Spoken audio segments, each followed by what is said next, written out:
It's time for the Ella Johnson Show.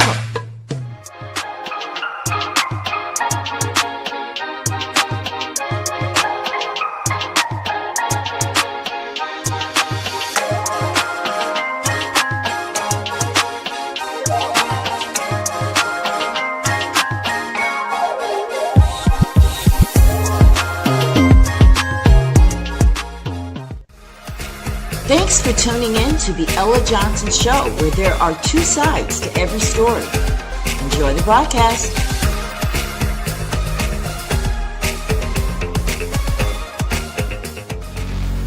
Stay tuned.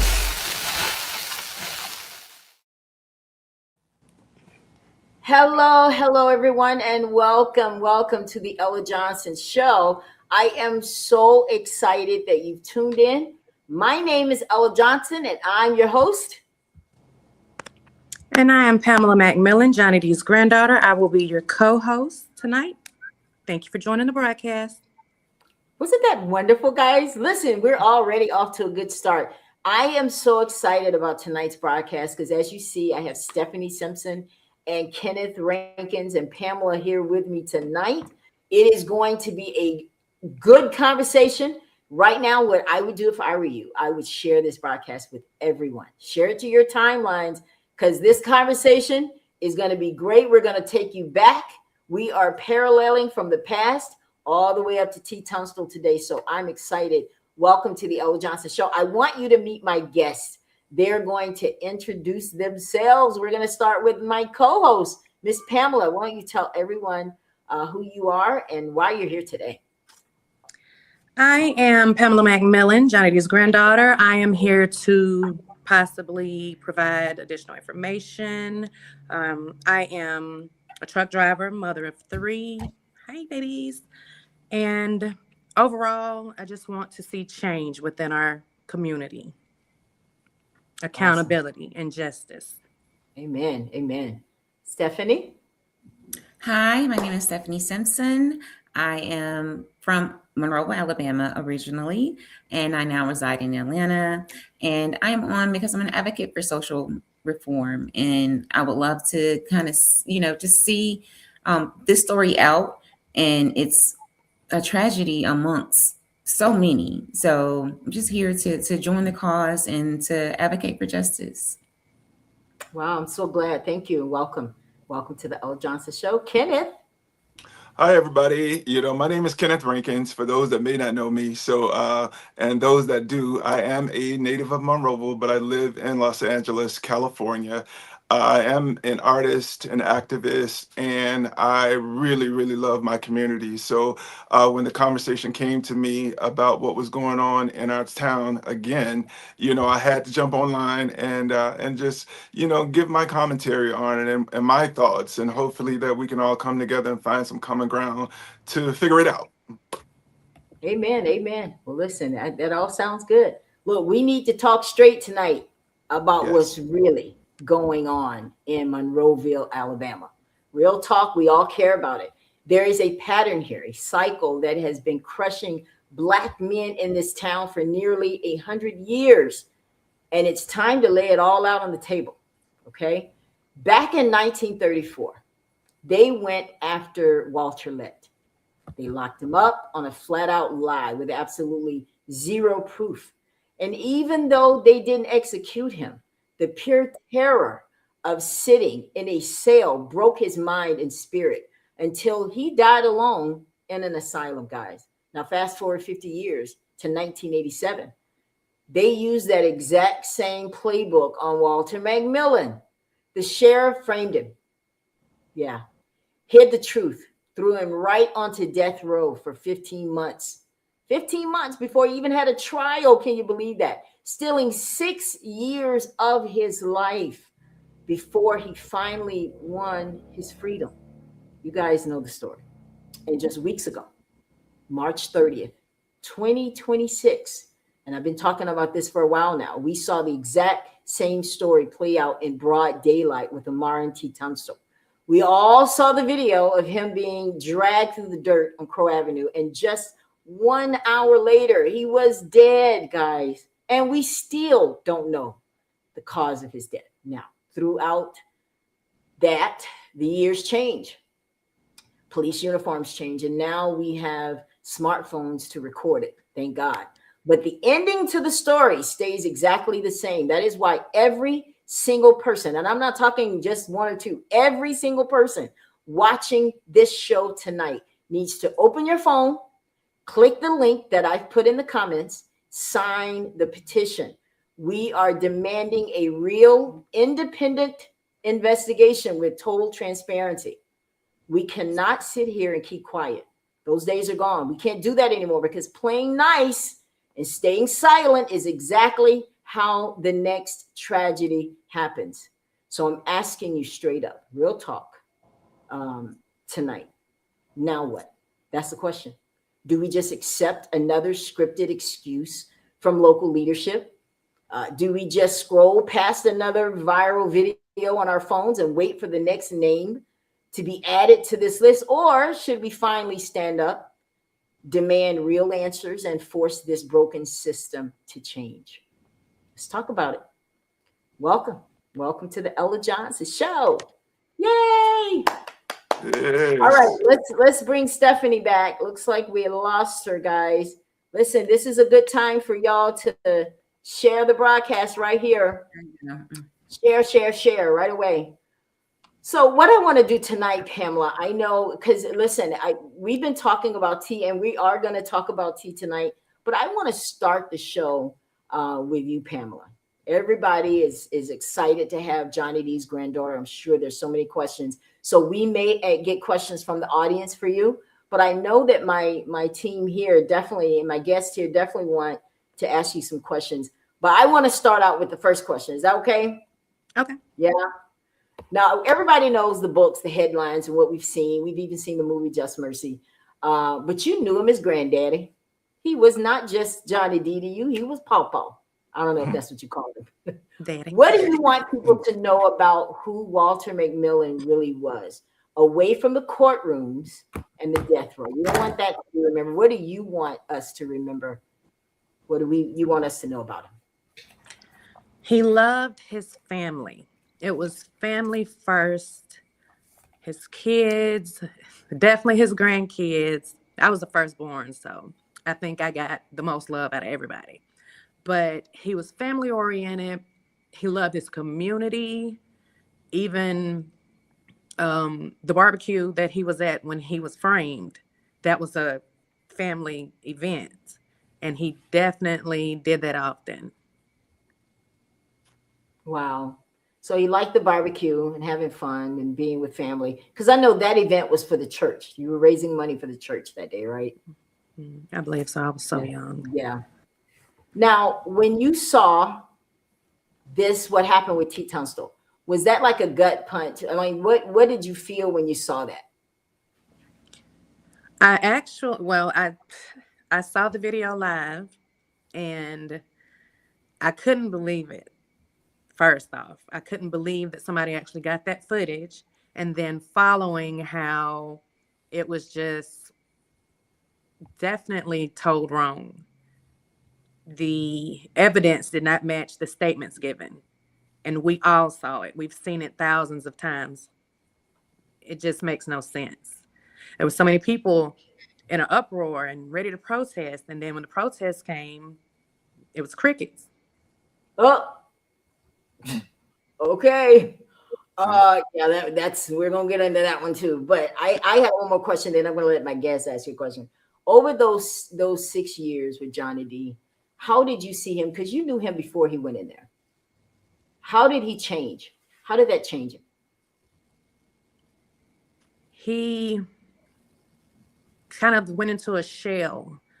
When he came home, he stayed with the family that was close by. Everybody came to him. He didn't come out as much and he did play the basketball. They played basketball around the block, but even that was 2 or 3 miles from his house. Like, if he went somewhere, he was coming back home, and he was surrounded by family. There was no more, even for our whole family, nobody trusts law enforcement. If there was a crime to report, we weren't going to call the police because we might get arrested with them. Like I said, I was a child. But yeah. Wow. So I want to share these photos of you. This is you. Tell us about this day right here. This is when he was free. This is at the courthouse. So many cameras, so many people. I think half our family was in the background, and it was just a celebration. You see Mama there, she cried. She was so happy to have him home because she really, really, really put a lot into getting him home. She almost did it by herself. Well, she did do most of it by herself. She kept a ledger of everyone that donated, even down to $20. I think I saw the ledger that was like a $10 donation, but she worked day and night to get him free. That's us. That was early on. Visitation. We actually came in. They took the Polaroid, but before we went and saw him, they had me and my sister tour the electric chair. Yeah. Now that's gonna blow everybody's mind. Explain about that, Pamela. I clearly remember it was a room with a chair sitting in it and the chairs around it for viewing. And then there was like an observation glass, kind of similar to this one in the picture.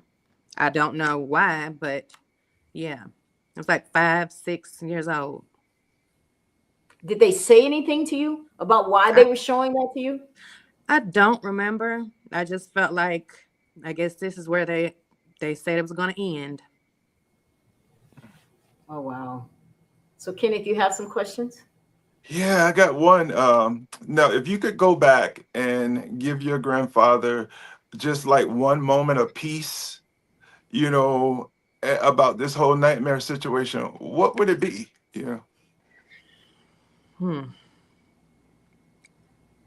Peace didn't come when he got free. It split our family. So I don't know. We would have to be out of town when it happened because him being at a barbecue wasn't enough for him to have an alibi. And there was like no escaping it. He was targeted. They wanted who they wanted. So there would be no peace. They wanted to make us all feel it. And why did they want him? Why were they after him? He had a history of dealing with Caucasian women, young Caucasian women. There was talks of drugs being sold around the family, and basically he was targeted because they had no proof of any drug activity. They needed something. So. Yeah. Based on my research, they did target him because of his relations with white women, because you and I both know that was just not something that was accepted in our history. And so many men and so many, so much has happened in relation to that kind of thing going on. So he knew, just like Walter Lett knew, that we're going to talk about, he knew that was kind of a no-no. And then, from my understanding, is this correct? She was married. Who? The woman that he was in a relationship with. I'm not sure. Okay. Yeah. I wouldn't doubt it. He was married, so I wouldn't doubt it.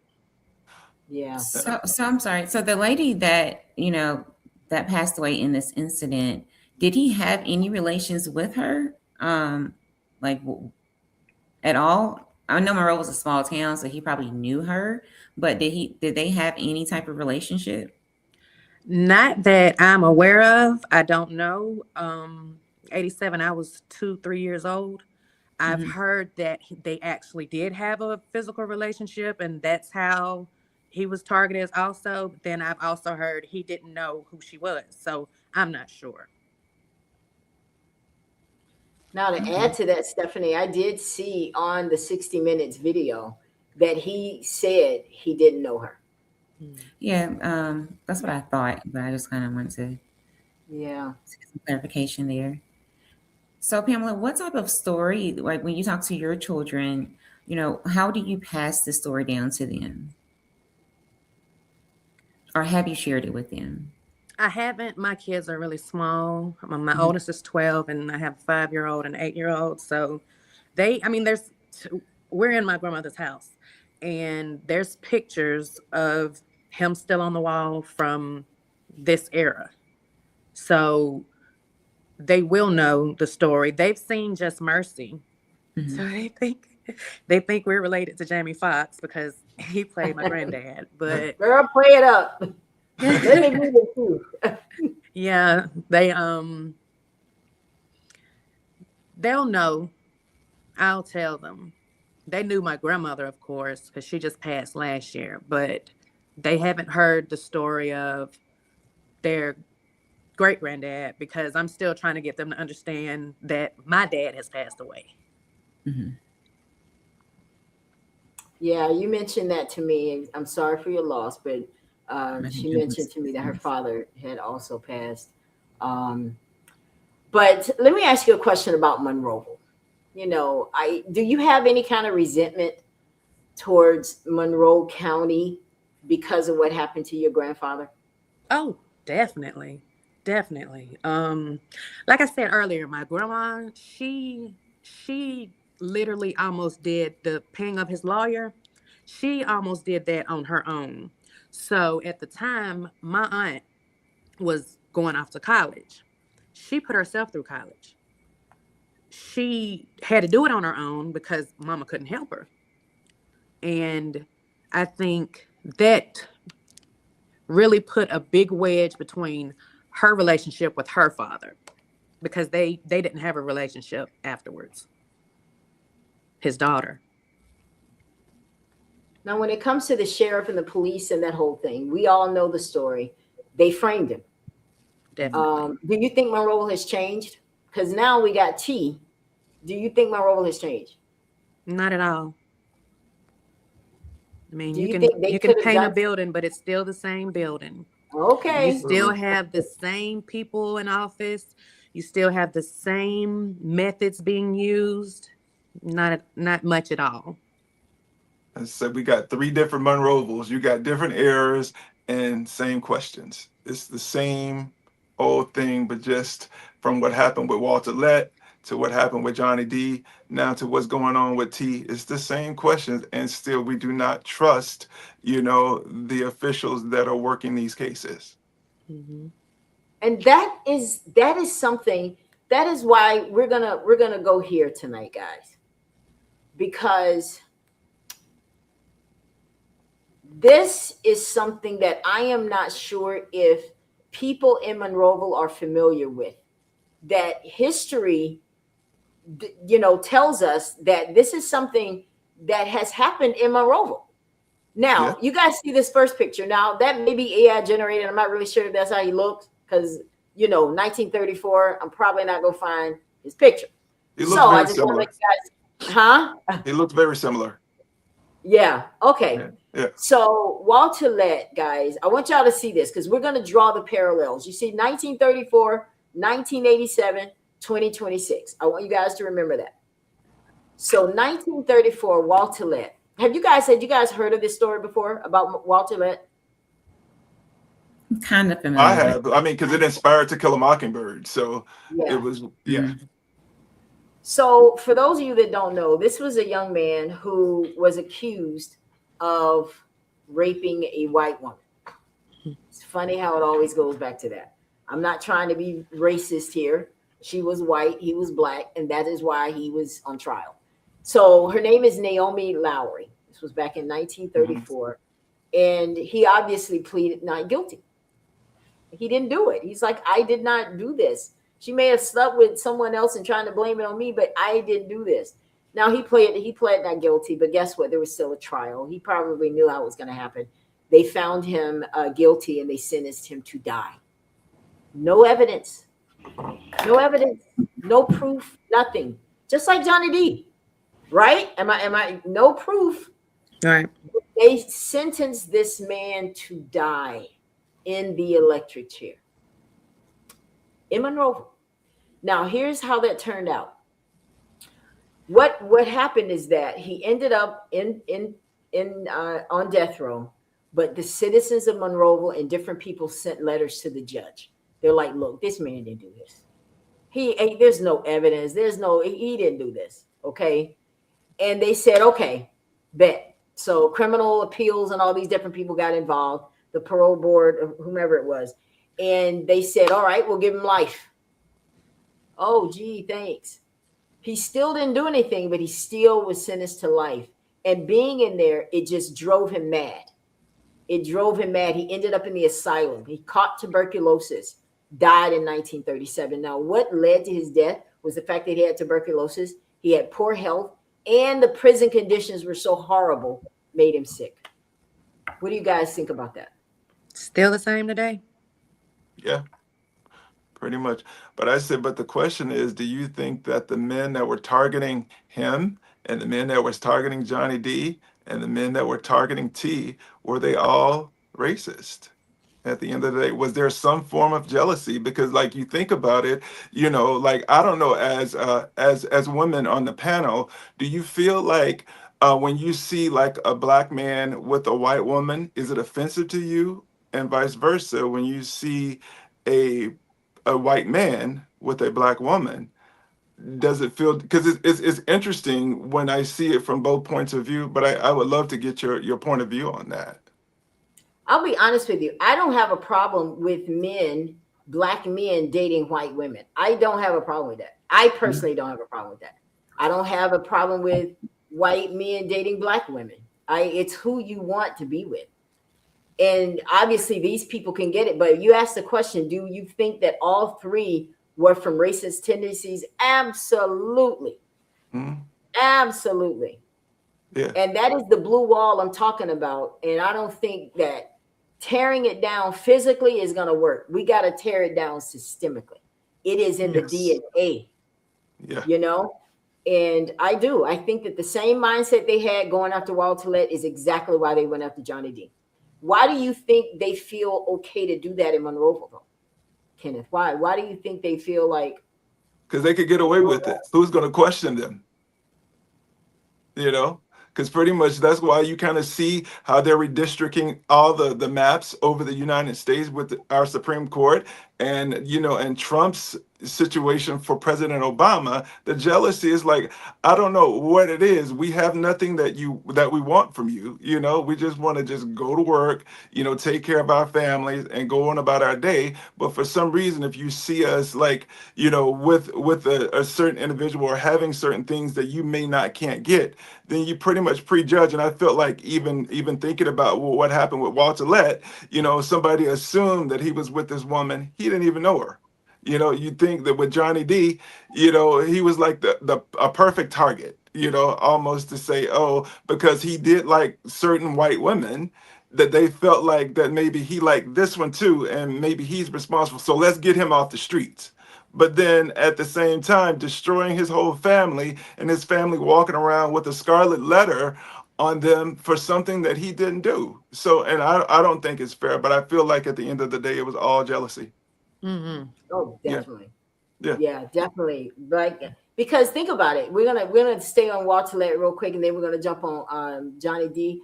But I think, you know, to wrap it up with Walter Lett, because we don't know a whole lot about him. We just know that historically in Monroeville, there was a man, and this man's story is what inspired To Kill a Mockingbird, like Kenneth said. Correct. Yeah. Right? Now we know what happened to the Tom in the book, right? Tom Robinson. Yeah. What happened to him in the book? In the book, he ended up being sent to a prison farm, and Atticus Finch was like, "Hold on, buddy. You know, we're gonna get an appeal. Just hang in there." And and Tom Robinson was like, "Bump that," and he tried to escape, and they killed him. Now, of course, that's different than the real story, but that is what happened in To Kill a Mockingbird. And today, people come back to Monroeville to celebrate. Why do you think people go back to Monroeville to celebrate, Stephanie? What do you think that's all about? They go and they love To Kill a Mockingbird. Why do they love it so much? You know, I want to say it's two different reasons there, because it actually kind of always perplexed me. You know, I know for a long time they used to perform that play live on Monroe Square on the courthouse. They would leave the buildings up like year round, and I think around spring they used to do the live play. Do you guys remember that? I did the live play in Jerusalem, Israel, with the cast of the Monroeville crew. Oh, really? I did, yeah. Oh, wow. Yeah. Wow. Oh, So and I will say too, one thing always bothered me by the police station. There used to be a mural on the wall, but it was the scene that where they were coming to, like, the white men were coming to kind of basically drag him out of jail with the torches and everything like that. And then you had the lawyer standing there, to stop them. And then Atticus came up, to kind of call out each member. But I always wondered too, like, why did they pick that scene from the book to put on this giant mural, in Alabama? But I think people come back to kind of remember what did happen, to also to let people know that, hey, change is possible, even though we see that there's still some things that's lingering in Monroe, Alabama, that needs to be washed out, I'll say. well, So I mean, here's the thing that's funny. When Johnny D needed an Atticus Finch, there wasn't any available. Right. That's true. But you still place this lie as if that's what Monroe was all about. No, it's not. You don't believe in that. You don't have an Atticus Finch right now in Monroe because Johnny D needed one. He needed somebody to stand in the gap. But those same people that he was looking to were the ones setting him up. So no, I don't think it's changed at all. Mm-mm. What were you going to say, Kenneth? Just thinking about that whole thing, and it kind of goes back to thinking about when we were in school, how everybody would always push To Kill a Mockingbird on us. So, but then at the same time, other historical things that were happening at the same time, that wasn't pushed forward at all. We had to basically learn from our church. So yeah. And so therefore, for people that didn't get a chance to get it from the church, they definitely didn't get it in school. So these are the people who now, they were just like, oh, you bringing this up again. You're taking us back to the past. I don't want to hear this, and so now I feel like that people need to understand that things happen and they happen to real people. And that's why. Mm-hmm.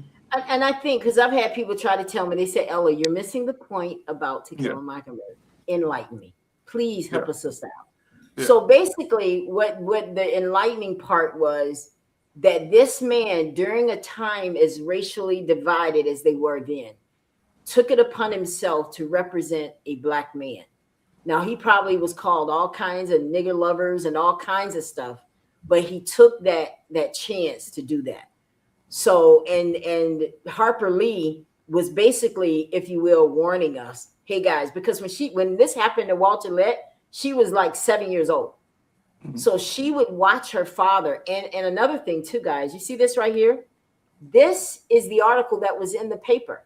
You see that? Following the report of the grand jury, which was made last Thursday during the first week of the spring term, circuit court hearings and 5 capital cases have been set for next week. The first of these cases is set for Monday, when Walter Lett, alias Walter Brown, will go on trial for statutory offense.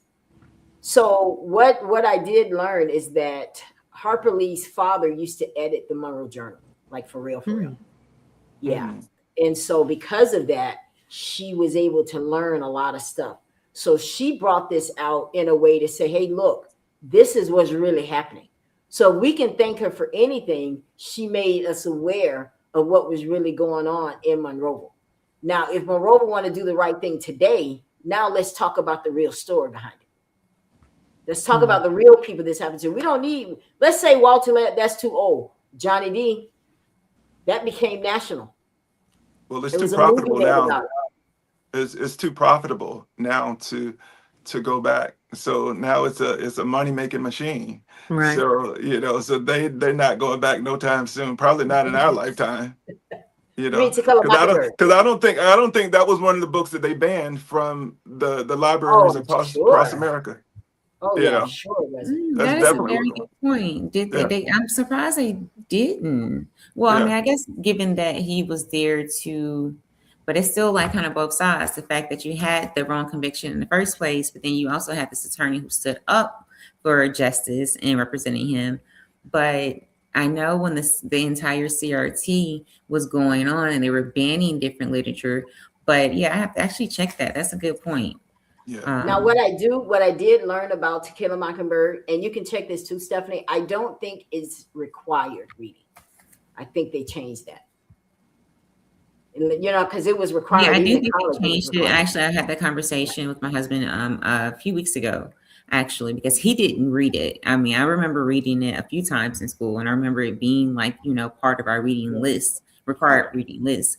And so I looked it up, and so I know at one point it was required for thousands of schools across the U.S., That's but I right. don't think it's like a requirement, like you said, anymore. So, And I think it's because of controversy.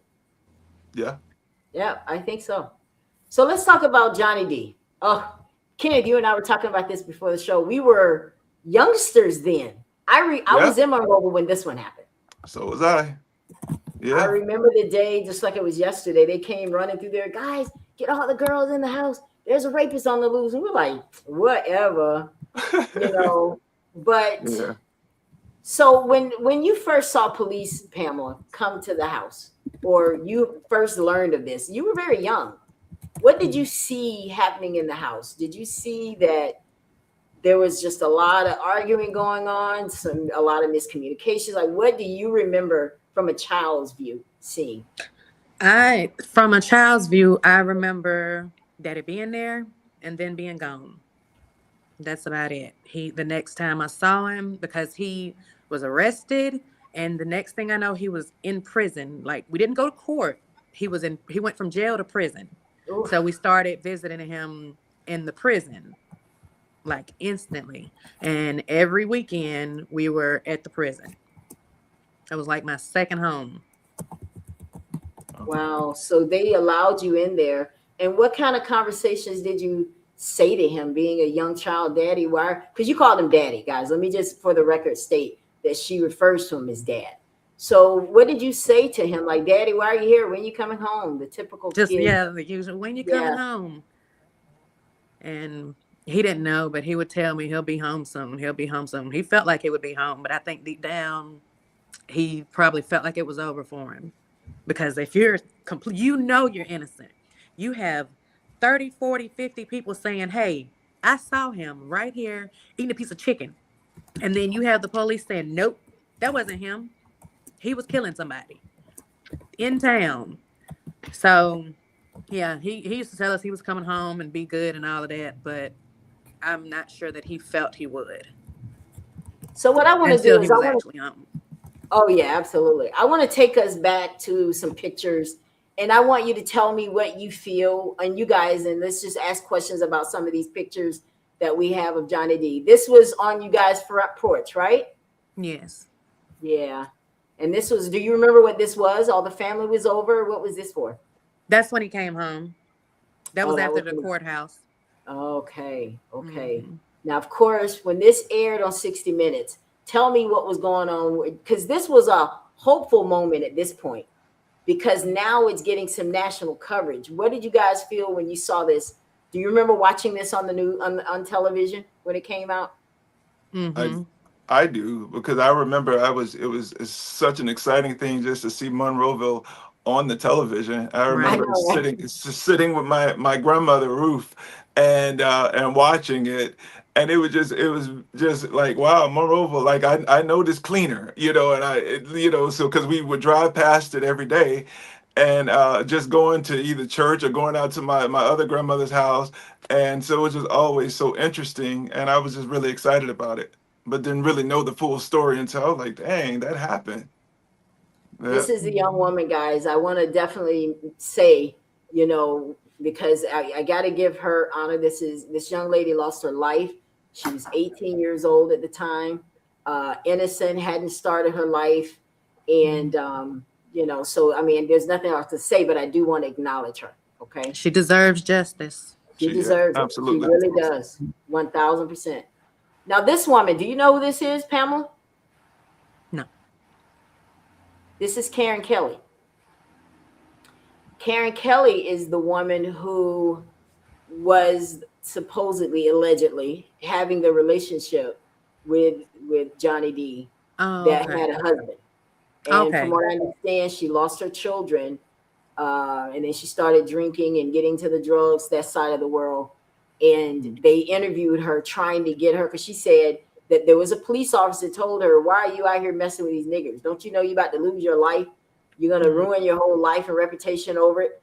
But she wouldn't tell the reporter here who she was talking about. She said, "No, I'd rather keep that to myself." But this is Karen Kelly. This is the woman that allegedly Johnny D had an affair with.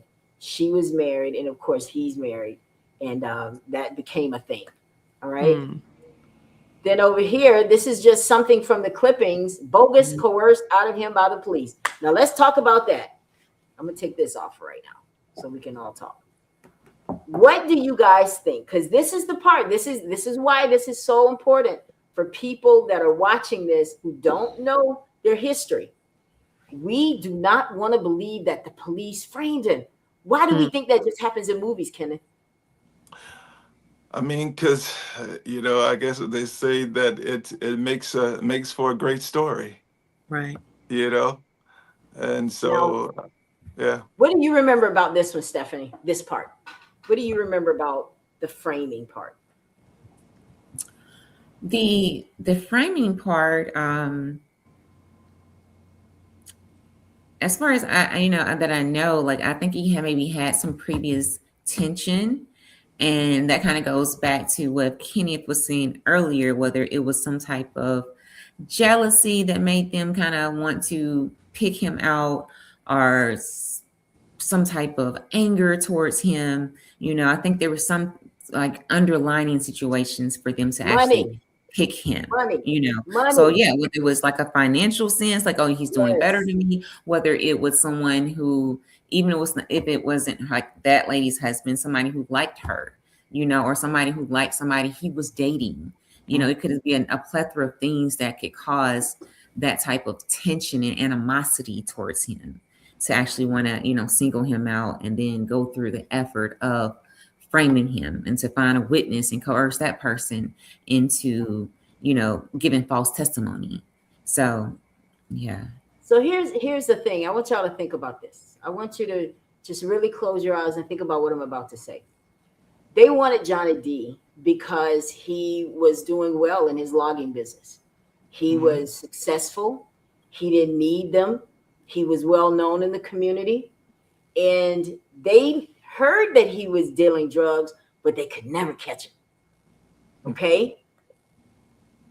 You go fast forward to T. Tunstall. T. Tunstall's family has a history of running, from what I understand. His uncle, they're always running from the police. So they knew T.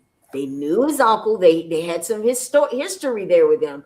So they just had to get him. Are you guys starting to see this? They don't care about protocol. Right.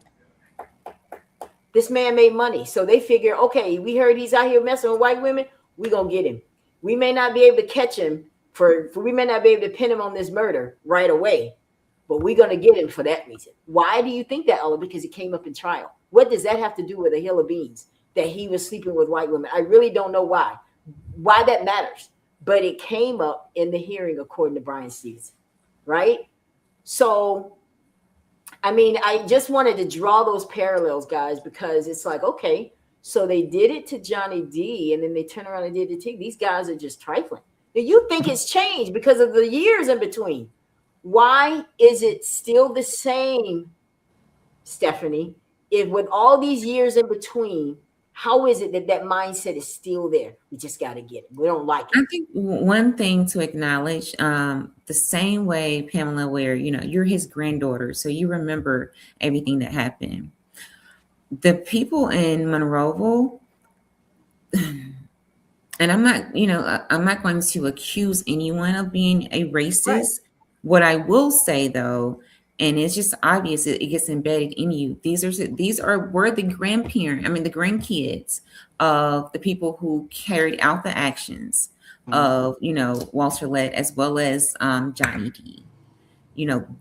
Those same generations have fed down, this I'm going to say hatred in some stances, bigotry, racism. They witnessed all of that. I wouldn't be surprised, and I'm sure there very much is still some residents in Monroe who remember going to the square and seeing people hang.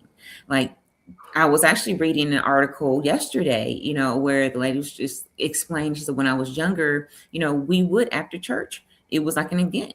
We would go and watch someone get hanged. They may get burned, but they brought their kids there to show them. And so it's almost like I make this comparison. It's almost like if someone told you, you know what, here's a dirty, rapid, flea-infested dog.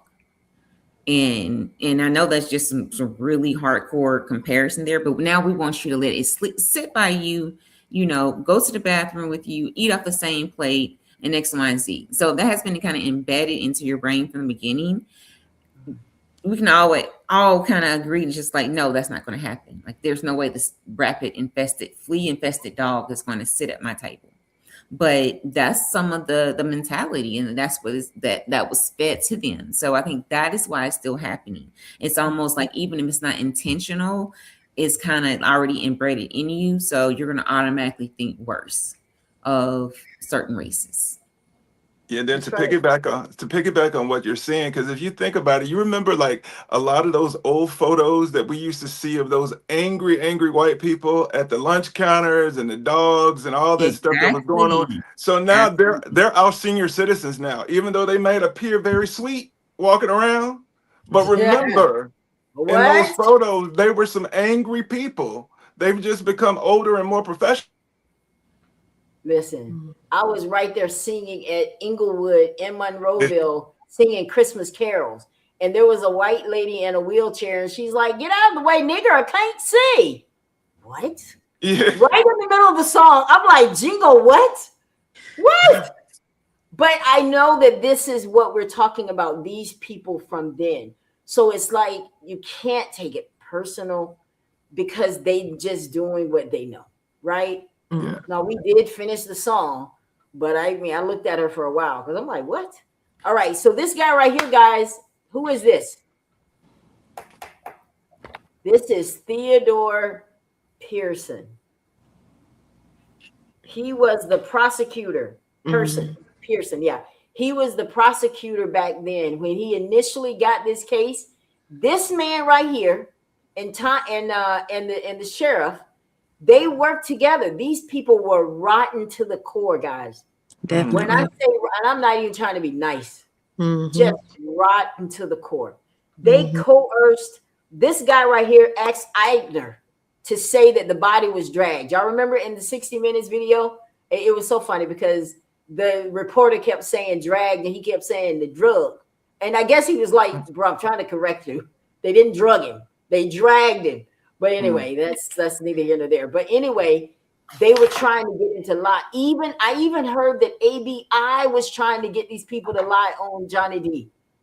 These are the people that we trust that work for the state. But aren't those the same people that got T. Tunstall case right now? SBI, ABI? Okay. They rigging it. Okay. So this was the prosecutor. He ended up getting off of it, and Chapman is the one that ended up with the case. But these guys were rotten to the core, guys. They concealed evidence. Okay, y'all know what exculpatory evidence is? Yeah. That is evidence when obviously there's something that could free him, that makes him look good. They kept all of that. There was a witness that said they saw this girl alive, Rhonda alive, even after when they claimed Johnny D did it. They kept that. They kept the tapes where we saw Ralph Myers. Remember, Ralph Myers said, he didn't do it, and they want me to lie about it. Those tapes were on the other side of the tapes that they had turned in. So Stevenson got those, and it's like, what? You mean there was evidence that could have freed Johnny D? Just saying. But we trust ABI and all these people. Well, they got the case now. We're not going to say it doesn't mean anything just because ABI, they lied too. I'm just saying. Well, I'm sure that they know exactly who killed her. And even to this day, And I think I'm it so would glad probably you be say that. shocking. It would be Kenneth, probably shocking. Yeah.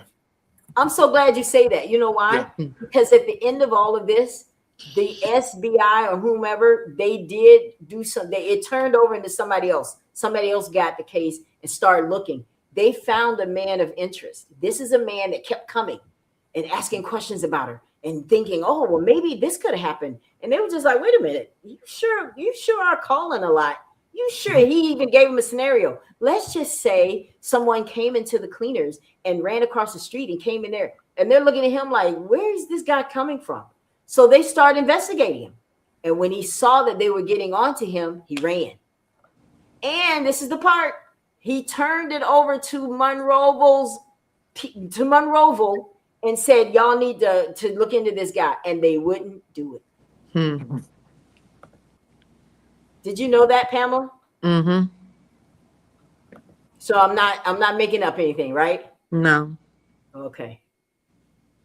Now, why did Monroe, if they really wanted to find the killer, why didn't they look up into that information? I give you a clue. Why, Kenneth? Why they didn't look into it? They didn't care. It doesn't They fit had the a target. narrative of what they want. They don't Yeah. want it to be the same skin tone as Yeah. her. They want it to be a black man. They want There it it to be is. who they want it to be. Yeah, because they had to get him off the street by any means Right. necessary. He was taking their Right. women, just like, yeah, nah, you know. So, I mean, unfortunately, it happened to happen that way, and he was just set up as a target for it. Yeah, 1000%. Yeah. Subliminal messages. She says, who killed Rhonda? I believe that he is still alive, and I don't think he's living far. And Monroe police should have. Chapman. This is Chapman, guys. This guy here. Oh my goodness. What can I say? What can we say about Chapman? Stephanie, Kenneth, Pamela. What can we say about this guy? Nothing nice. Nothing nice. But now Chapman is the one that dropped the case. He said we're not going to pursue charges, right? In the end, after 6 years that they've gotten out of Johnny D. All right, let's move on. Who else we got in this little thing here? Oh, this guy. This guy was so dumb that he actually told them it was him and Johnny D, not realizing, dummy, you're putting yourself in jail. Like what? Like I know he had a lot to try to clear up for himself, but he really dug himself into a hole, and then he eventually did the right thing, and then they still didn't believe it. Y'all know the story. This guy right here, y'all remember Johnny D? They said that there was a lowrider. This is the guy that said that's a lie. I didn't even fix that lowrider. I didn't make that car transform it into a lowrider until like 2 or 3 months later. So they say they saw Johnny D at the cleaners in a lowrider. You're lying. There it is. So the previous mugshot, was that the main witness that gave testimony? Not him, either him or him. That was him right there. Yes. Okay. Ralph He Meyer. said he was with him. He was coerced into that. But he had a lot of different offered things him too, like different a reduction charges of and stuff time like or that. It something. wasn't being dropped against him, if I recall. Right. How many years did he get? Was it 30? So, he got that many? I'm guessing. I don't know that. Okay. Yeah, I'm guessing. Okay. I don't know I because really he don't know. came home. Mm-hmm. Oh, he did go home. Okay. Yeah. Yeah, I was his daughter was my classmate. Now look at this, guys. For those that think that the sheriffs are all on the up and up, look at this. Now I know this has nothing to do with the sheriff you have now. So before anybody get in their feelings, talking about then, but I'm showing you the DNA, okay? And right here, Monroe County Sheriff's Law Enforcement Fund wrote a check out to Bill Hooks. Why? Thomas Tate sure did. They obtained all this proof, guys, and they took all his criminal charges away, gave him this little money, and said, we need you to come down, because the ABI was saying, look, we can't nail this on Johnny D. We need some kind of proof to put his car at that cleaners that morning. And that was what this guy's job was, to put the cleaner, put that car at the cleaners. I mean, his truck at the cleaners that day. and he so willingly did it. But then you got this guy right here. This is Darnell in the movie, right? Pamela, is it this Darnell, the guy that said, nope, I was with, he was going to be a witness to say, no, Bill Hooks couldn't have seen him because he was at work with me. How could he see him if he was at the job? Right. But they got to this guy, right? They spooked him a little bit. They got him for perjury or something. And he got spooked and he was like, nah, I can't testify. You know, that's to be expected. I understand that. He's leaving. And how did this feel right here, seeing your grandma and granddad so happy, Pamela? Christmas. I know, right? It was a celebration. It was over. And what did you guys do when y'all got home that day? Was there like a big dinner waiting? I believe so. I believe they were cooking again. Yeah, a lot of people showing up. Yeah, that's one day I would have wanted a plate. I'm like, good girl, let me get a plate because I know the food was good. You already know. Mm-hmm. And then this is him coming out. I can imagine how that felt. Finally being free, guys. And who is this lady right here? I'm not sure if that's his. I'm not sure.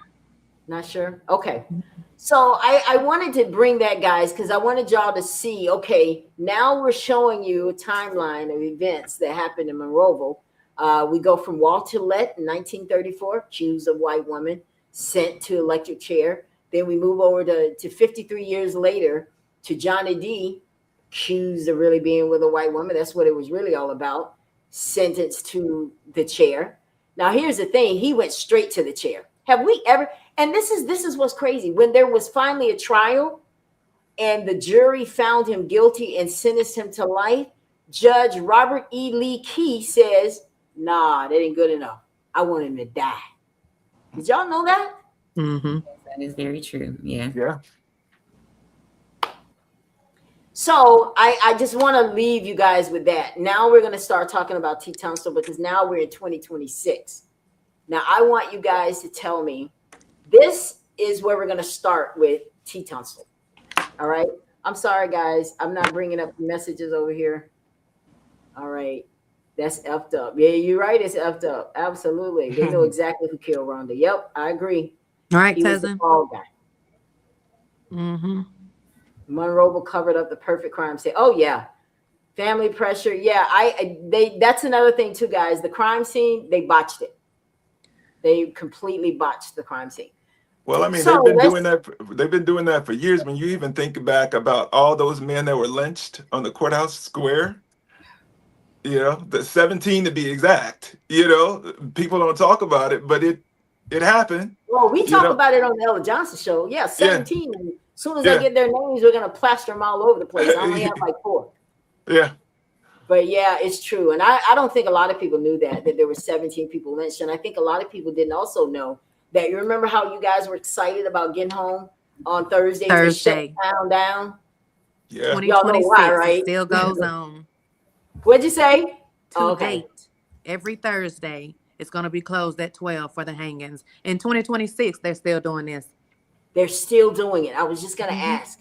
Yeah. So guys, listen, that ain't nothing nice. Y'all need to find a way to stop that. Because what they're saying is this is the time we set aside to hang Negroes. Mm-hmm. I'm just giving you guys your history, man. So let's start with this. Mecca. They do it on Wednesday over there. Oh, they do it in Connecticut too? Yes, Wednesday for Connecticut. Oh my God. Aren't there still sundown towns in Alabama? Absolutely. Oh. What's on the other side of Bruton? Jay? Here I thought that we Jay like that. Say that again? Jay. On the other side of Bruton. Jay, Florida? Yep. Oh, that's not Alabama, but yeah, for sure. What about Jay? Sundown. Oh my God. Really? Because you know I got stranded in that town one day. I had no idea I was in a racist place. Oh my gosh. No wonder they told me I need to get out of there before it gets dark. I thought, oh my God, that's a whole different conversation. My God. All right. So now we're going to talk about T. Tunstall. Kenneth. Yes. You were on the show with me very early into this. You're back. What do you see as change? I think it was still at the same spot, because nobody's produced any evidence of, of what they did was wrong, and so I still feel bad for the family not being able to get any answers so far. But I mean, but just, we got to still keep fighting, and the people of Monroe will have to come out and continue fighting so we can try to get some answers. Right. Christy says she did not know that's why the town shut down at 12. Oh, Yes, yeah. my love, it is. That's just like the word picnic. Do you guys know where that came from? Pick a nigga. The word what? Say it again, Stephanie. Yes. Just pick a nigga. That's right. That's what I've heard. I'm not sure the Webster or Wikipedia or Meridian definition, but in the South, I was taught that that's where that word originated. Yeah, exactly. That's exactly. So let's talk about T. Let's talk about the video. Stephanie, when you saw the video, what were your initial thoughts? What I will say, the video angered me, and I'm sure it sparked outrage in a lot of people, because even from that statement that you just showed, or the statement that the sheriff's office released, even if he quote unquote refused to walk. Now, me, in my eyes, and just interpreting the situation, there's no way that a body could be that limp and just refusing to walk, because he was being drugged over like gravel and cement. So from your legs, or potentially something getting scraped, like, it's very hard to imagine that somebody could stay that limp in the process. Exactly. What I will say that, regardless if they maliciously did it, with that racial intent or malice in their heart, or if they didn't, it's not good optics.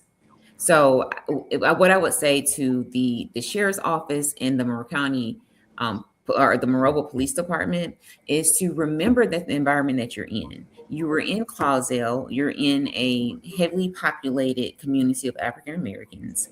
Given the history that we just discussed, you have To Kill a Mockingbird that's made Monroe famous. You have the Walter McMillian case that has made Monroe famous. You should never drag anyone, much less a Black man. If he refused to walk, if that is the narrative that they're going with, then you should have brought the vehicle to him. It's not good option. And I believe they need to go through a form of sensitivity training at the very least on how you handle someone. But I do believe, honestly, that he was unconscious during that period. Definitely. Personally, I've analyzed both those videos very closely. I've even went to Google Maps so that I can actually search that area of Marengo Street to see exactly how far from what house that he's walked. I've looked at the street view. I would honestly personally like to talk to the person or people who recorded the videos. So I will say that I will give permission for them to reach out to me anonymously. I will provide my email, my phone number, or my messenger, only because these are the things that I tend to go into a deep dive against. And I would like to get a full, clear narrative from the eyewitness testimonies before they are tampered with, before they are harassed, before threats are, put forth against them, so that we can get some clarity on that video. But regardless, the fact that they drug him like that will spark outrage. And I'm very surprised that video in itself has not went. I mean, I know that it has been shared, hundreds of times, but that video in itself should spark national outrage. Right. And so I will say, I know that we are about 2 months, well, maybe about a month and a half, I'll say, away from the incident. Yeah, we're almost 2 months. Yeah. In Atlanta, not too far from me, we did have the case. You remember the case a few years ago? What was his name? I had it here. Basically, the incident where the guy was jogging through the neighborhood and 3 men, followed him. They were not police officers, but they still followed him and eventually ended up killing him. But my point of bringing that up is That Armory, story actually didn't. Armory. Uh-huh. Yes, Ahmaud Right. Arbery. Thank you. Yeah. Yes, exactly. That it didn't gain attention until a few months afterwards, until someone who was brave enough actually released the information, and then that went viral. But had it not been released, that would have went unprosecuted. So in this incident here, because we do have video, we do have eyewitness statements, I think that we should lean heavily on that, because what I will say is I am very skeptical when it comes to, I know that Aaliyah right now is doing, a supposed independent investigation, but even from the letter that they showed, let's see if this one This letter? you said that they will actually, that the autopsy, the findings will be turned over to the Monroe County District's office. And because we all know how small Monroe County is, how small Monroeville is, that group of people are very well, I'm going to assume they're very well familiar with one another. So Yes. I don't believe turning it over to Monroe County's District Attorney's Office is the right move for us to actually get information or a narrative that we can believe. Because Thank right you now, I do so know that much. autopsy narratives can be edited to fit the story. Of course. And so I can't put my full trust into that, situation. Honestly. You have no idea how I'm feeling over here to hear someone else say that. But now the family's doing an independent autopsy on him, correct? I have, I've heard yes, and I also heard no. So I know that's if they haven't. I'm sure that's the plan. Have you spoken directly with either his sister or his mother? Because I know that he has been buried.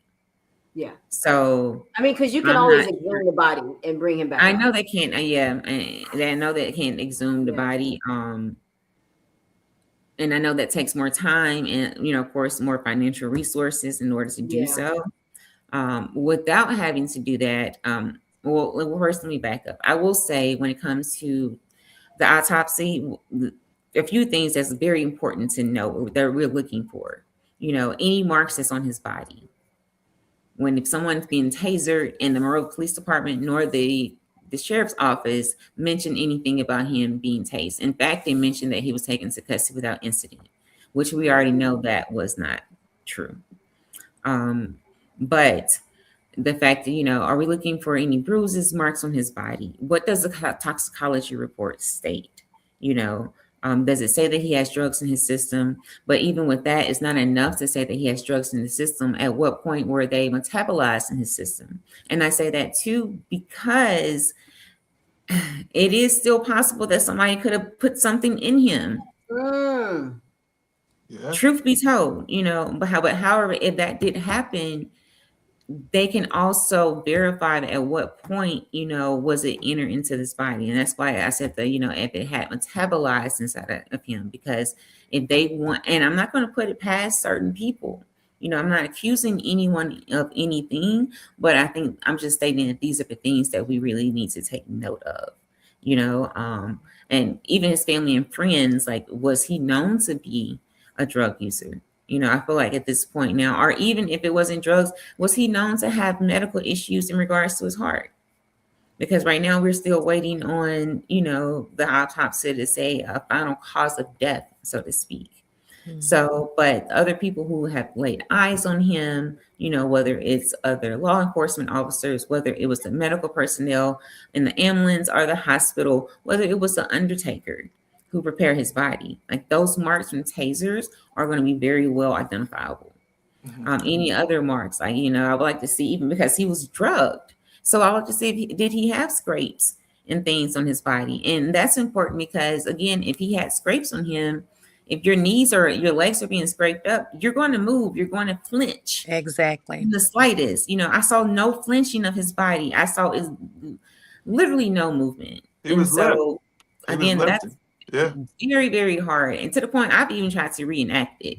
Just if I go completely limp, how would my body just naturally respond? If it was, if it was involuntarily responses, because usually when you're hit with something or you scrape up something, you're just going to automatically kind of like Right. flinch, you know? Right. So, yeah, you know, but to kind of bring it back full circle to answer your question again, as far as seeing the body and seeing the video and his body being drugged, yes, that very much incited anger in me. It was a mixture of anger, sadness that they would even do this, that they would drag him like that. Like I said, in a heavily populated African Americans in broad daylight, taking their time. They were not nervous about it. They didn't, and it was giving the feeling of very much as they had done this before. This is proper protocol. The same way they actually mentioned in this video here, in this statement, where he says that this was not uncommon for behavior for him. So it was not uncommon behavior from him. It seems like it's not uncommon behavior for your police officers. Very good point, because you had to witness it in order to know that. Say it again, Kenneth. I said they had to witness it to know that, you know, and so pretty much like they knew it was a pattern and they had been like watching him. And so therefore, you know, they wanted and to that's a very good, and that's a very good point. It actually kind of goes back to what we were talking about earlier. Like, was there in some type of tension because this was uncommon behavior. So like you just said that you guys have been watching him, you noted how he acts. So, and again, for that police officers to just identify him, we saw him and we knew that he had a warrant. So evidently you had some type of ongoing relationship with this person that may have angered you previously to that extent. I'm going to say that. Let me ask both of you something. The very first line here, she said that they received a call in reference to a domestic situation. Does that matter in the outcome? That's them painting a picture. Yeah. Like they already want to paint a picture of him as being bad. So if he's a bad guy, regardless of what happened to him, then he quote unquote deserved it. And that goes back to the quote that I mentioned earlier, whereas we are more than the sum of our wrongdoings. You know, so to start it off, and we've seen that in so many cases, even with the George Floyd case, you know, they want to show you what he was doing, the bad things that happened, so that they can immediately put him on counterfeit money, drugs. Exactly. They want to put him in the light of this was a criminal, so you shouldn't care that much. You know, don't and I clearly see through Chief Mandy Armstrong in this statement. I clearly see through it. I know exactly what she's doing. I'm sure her lawyer looked at this. They don't want to be sued. So they wanted to make sure that you know two things. It was not through excessive force, which means we didn't do this to him. I know you saw him dragging. That's why they have to say that he was faking. Because they don't want the public to feel like they did something to cause this man to do that. But then you turn around and give him Narcan. So now you know he's not faking. So what I think Mandy Armstrong, her lawyer, whoever wrote up this stupid, idiotic statement should do now is say, you know what, guys? We see that he wasn't faking. Obviously, that's why we gave him Narcan. You know, that was a bad statement to make. You need to retract that. Because now you're trying to put the blame on him for his own death. Basically with drugs. That's why they made sure in the dispatch they mentioned drugs because they're setting it up. Now here's my theory. Can I be a conspiracy theorist for a minute, Stephanie? Is that okay? Yes. Let me just make this one point though. From what I saw in the dispatch, it didn't seem. They just said that he was unresponsive. I didn't see where they mentioned like a potential overdose. Okay, I'm going to show you. I'm going to pull it up. They don't say the words. They give the numbers. And I know what the numbers mean. They say a 1077. That means drugs. You're correct. You're right. They said the OZ 77. Okay. You're right. So they wanted to make sure to get that out there. We don't even know if when they gave him the Narcan, if the man was even breathing. See, y'all tried it because this is the thing. They need to paint a picture that we didn't do anything wrong. He was talking. He was alert. He was fine. He was having a conversation with us. He walked in that car. There were no problems. But wait a minute. When we got to the jail, we noticed he was unresponsive. Oh, now you notice he was unresponsive. He was unresponsive before you put him in the car, right? So it's like this is what I think. This is my conspiracy, and this is alleged because I can't prove it. I don't know if it's to be true or not, but this is just me thinking outside the box. I think that they ran him into the woods. There were people that heard him yelling for help. Now, why in the world would he be yelling for help, Mandy, if it's without incident? If he's yelling for help, I'm sure he's not doing it because he doesn't have anything else to do. He's yelling for help because maybe he's hurting. Okay? Now, what in the world could he be hurting from? Let's Probably just that pretend taser. that all of the eyewitnesses, Probably that taser. Because I mean, pretty much, if you've been stung with some electricity, yeah, of course, you're going to scream. Okay, so we're there already now. I Yeah. want you to jump in on this, Pamela, with us. Okay, so let's say these witnesses are right. They hear him yelling for help. Now, when he comes out of the woods, the cousin on the news report said he was on his knees when they came out of the woods. But he didn't respond. Then he wouldn't respond when she called his name. Now, I also have people Was that that prior said to Ella. him being drugged? I'm sorry to cut you off, but was that prior to him being drugged that she said that? Yes. Mm-hmm. We're going on the timeline. We're coming out of the woods right now. We're not at the dragon yet. Okay, he's pretty much on his knees. Then I heard eyewitnesses tell me that I know are reliable. They said Ella, he was begging for water and said he couldn't breathe. Now, what in the world would make him beg for water and can't breathe?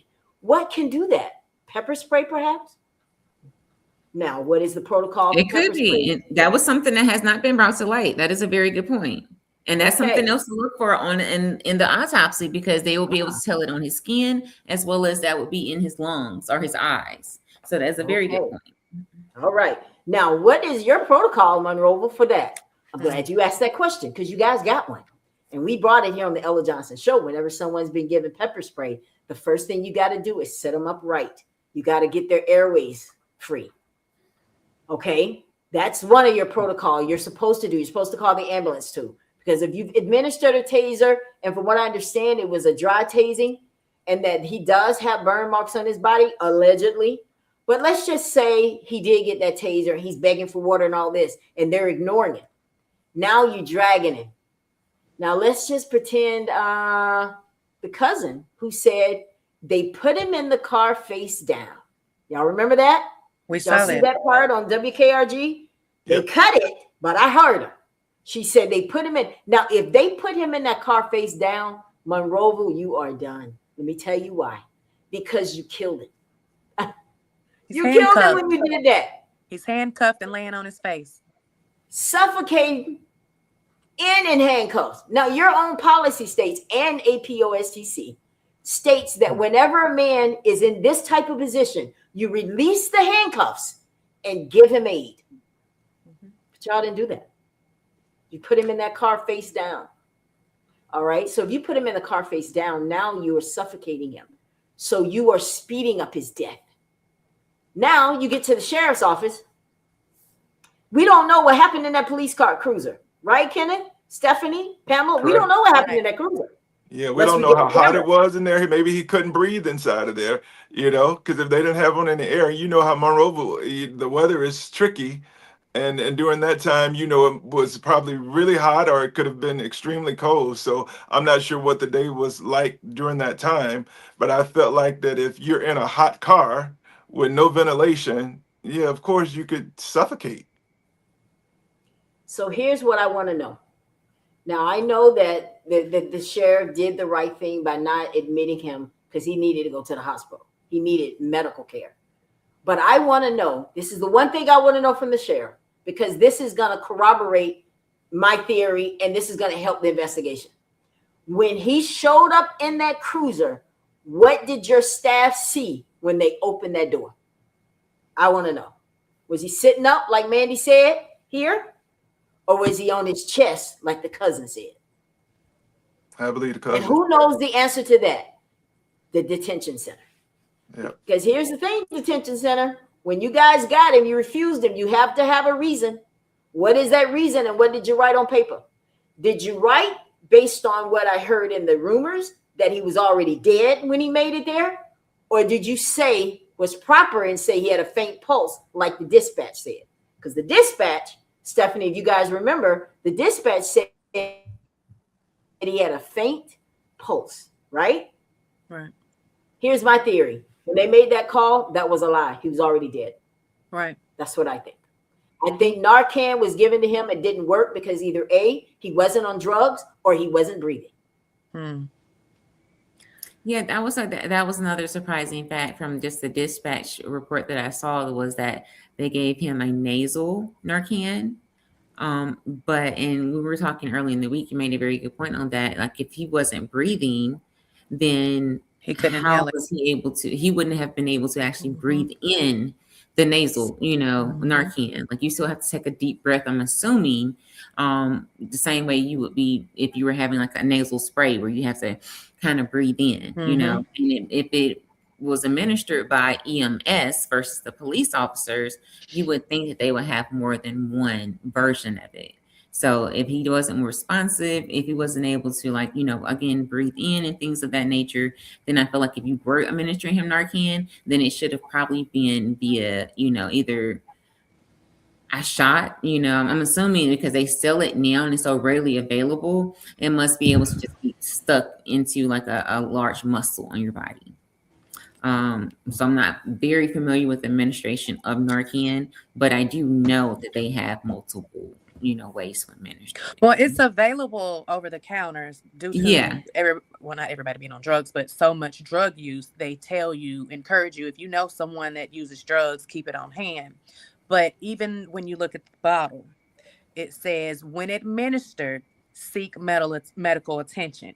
So if they have admitted that they administered Narcan, whether it was nasal, in the muscle, at all, when they said they administered it, he should have never gone into that car. Yes. He should have went straight into an ambulance, period. Yes. So that's what I'm saying, that from what I've seen from like the dispatch report, it seems like he wasn't administered Narcan until emergency services arrived. So the medical personnel from the ambulance is the one who actually administered the Narcan. Not it was too late then. That was too late. So, and that's what again, happened. because I have to do maybe some research on, exactly at what point can Narcan be administered where it actually will be effective, so to speak. But I know we just spoke to the fact that if you can't breathe it in, then it's not going to work as far as being administered from a nasal standpoint. So this is our dispatch. Unresponsive patient with faint pulse at detention center. So he's at the detention center when this call was made. They show up, and within a minute or so after they got there, patient is going to not be breathing at this time. Possibly going to be a OZ on 1077, which is drugs. Now, how do they know that? How did you know to give him Narcan? How did you know that? How did you know he was on drugs? Did he tell you he was on drugs? Did you see him take them? Was he running and then took drugs? Because that doesn't make sense. Did you shoot him with something? Hello. This is all about the narrative, guys. I'm telling you. Monroe doesn't want to be sued. They do not want you to think. Yeah, go ahead. So Ella, when you went to Monroeville, what is the feeling like on the ground there? Like, how are people feeling about it? Because I know I saw a picture of like the protest, but it was like not that many people out there. Did people just not come out, or did they not care, or were they scared, or what was going on? It's hard for me to speak to the mind of people. I can only look at their actions. And I think that it's fear. Yeah. This is a southern town. And listen, Ella, you live in Orlando. Of course, you can speak out about it. You don't live here. You don't have to live with these people. This is what I was told when I did a peace rally in Monroe. We can't afford to lose our jobs. If we are even seen at your rally, we will get fired. We were told that. I believe that. When I get a phone call, I'm in Monroe and I'm getting ready to do a peace rally in Monroe, and I get a call from the courthouse. One of the judges there and told me not to come. City council, when I was going up there to meet with city council and doing that, I got an email from them saying, don't show up. You will not be allowed to speak. Right? So there's a certain fear that we will never be able to help. I don't know what to say. I don't know how to make them feel at ease. I don't know what to say. What do you guys think? What do you think, Stephanie, Kenneth? You guys are, Pamela, we're all from Monroeville. We know what it's like there. What do you think it's going to take for us to get through to people? What I will say is I still have a lot of family that lives in Monroeville on both sides, from my mom and my father's side. There seems to be a feeling of they've kind of lost hope. In terms they feel like nothing will change. So even if they go in and protest, or one, being a target, if you were to protest, and they're worried about being harassed later. And then two, and this is just from conversations I've had with them, like they don't feel like it will change anything. It's like, yeah, we can speak in the moment, but it's not going to change what's going to happen later on. So it's almost like they kind of given up in that sense, from the vibes that I'm getting from the local people. Well, I mean, I can understand the hopelessness part of it because nothing changes. You guys believe people that they're going to do what they say. You vote for them. They don't. You find out it's all about money. They don't care. Right. They're playing you. And it's hard to listen to someone like me because you're like, well, I hear what Ella's saying. I'm watching the show. I agree with the stuff that they're trying to do, but I just can't insert myself in it because I got too much to lose. Yeah. Well, here's the thing, guys. We saw from 1934 to 1987 to 2026. You guys probably thought something like this could never happen in Monroeville, but it did. You thought you got rid of the Tom Tates. You thought you got rid of the Chapmans, the Tommy Chapmans, and all these kind of people. But this is a spirit. It is systemic. I keep telling you, this is not about the people. You can put 10 different people in there. They can even be black. This is a systemic problem. They're going to go along because it's in the DNA. Well, they say go along to get along. Right, Kenneth, I'm never going to be nothing but black. It doesn't matter what bleach I put on my skin, I'm still going to be black. It's in my DNA. Yes. And that's how I feel about Monroe. Yeah. So how do we fight against that then, Ella? You have to fight back. You have to speak up. When we have a petition, you need to sign it so that we can do what we need to do, because this is my way of protesting without being there. I could come to Monroe and we could do a protest. What happens if me, you, Stephanie, you, Kenneth, Pamela, and I bring some people from Orlando, you bring some people from LA, and Stephanie, you bring some people from Georgia, and we come down there and build a great group, and then the people who live there don't show up? Yeah. I care because I love my hometown. I mean, even that sense, sometimes you need the outside attention to come to things in order for it to move forward.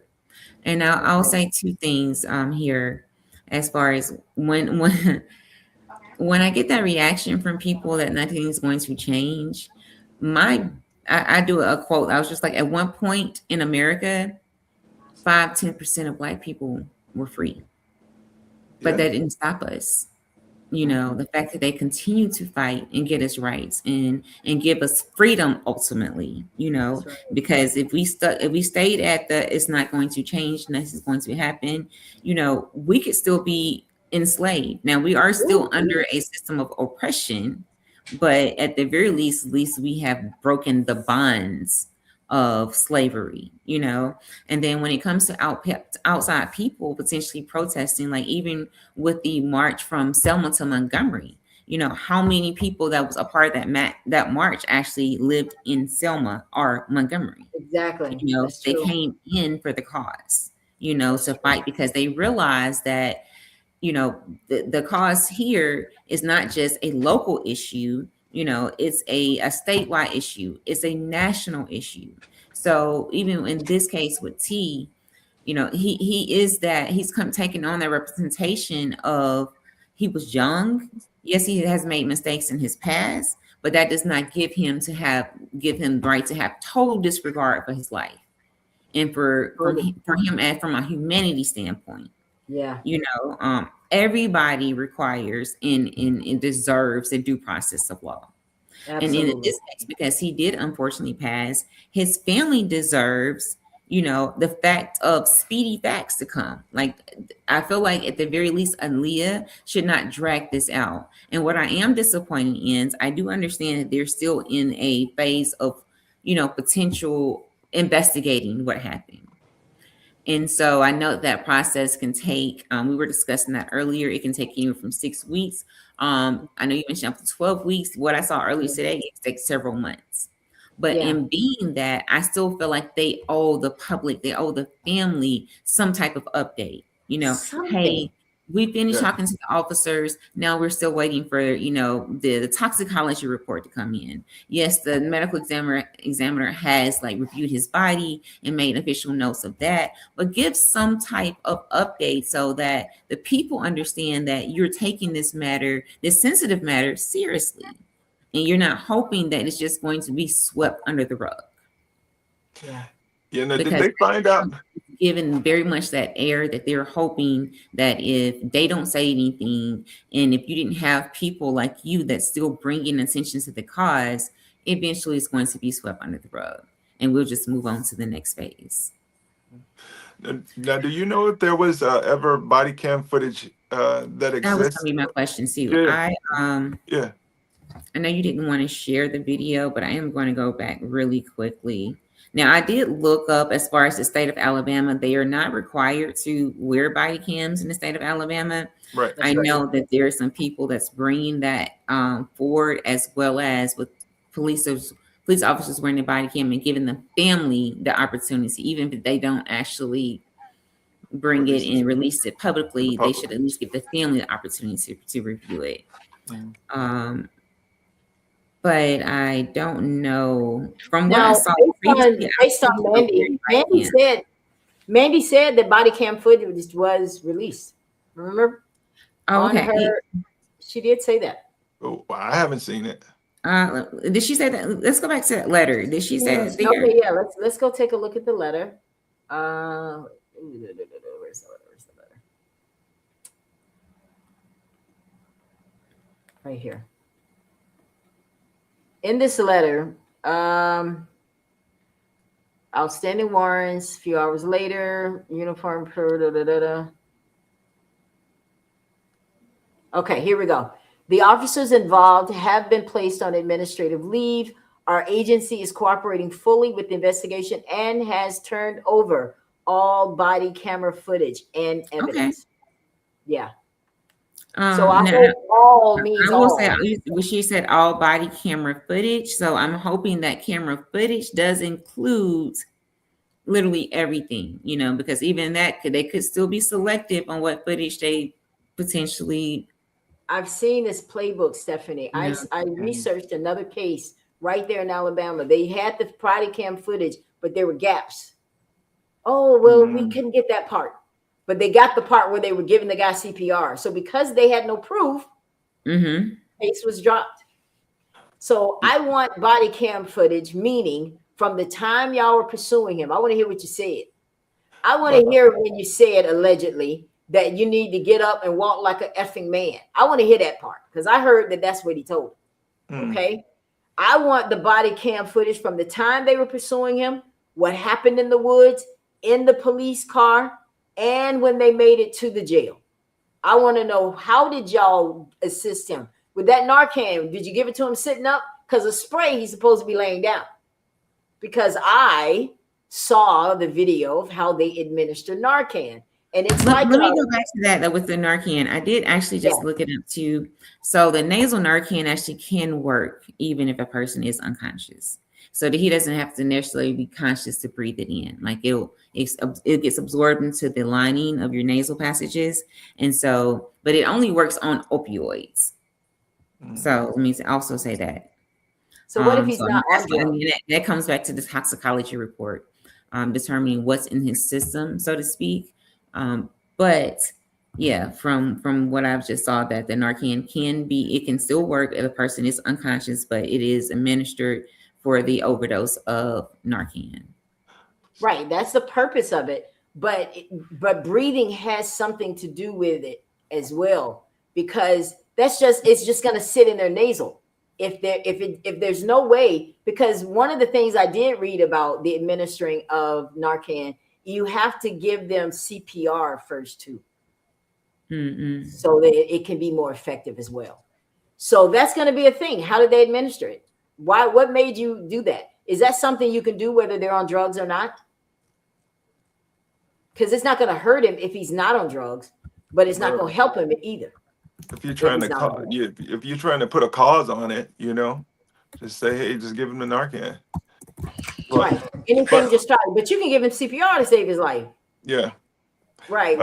I think it's interesting. So the cops were placed on administrative leave, but now they're back to work, correct?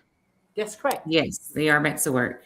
Yeah. And even that with the mayor's statement and things like that. Ooh, child. The fact that you would, bring them back to work again without addressing the situation. But guys, let me ask you a question. And I asked this question in my last show. Do you honestly think, and I really want you guys' opinion of this, do you honestly think that Mayor Andrews would have let these guys go back to work if he didn't know something? Well, it depends on who pressured them to give them their job back. Because there's always somebody working behind the scenes. He's the mayor, but he has a boss.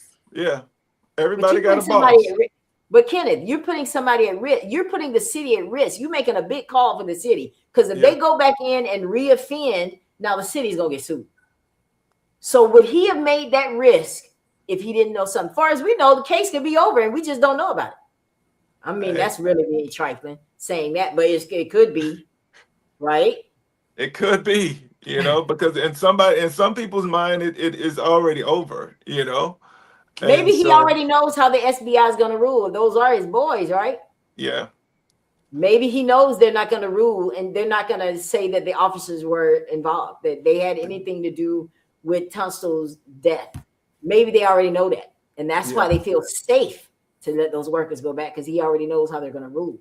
Just saying.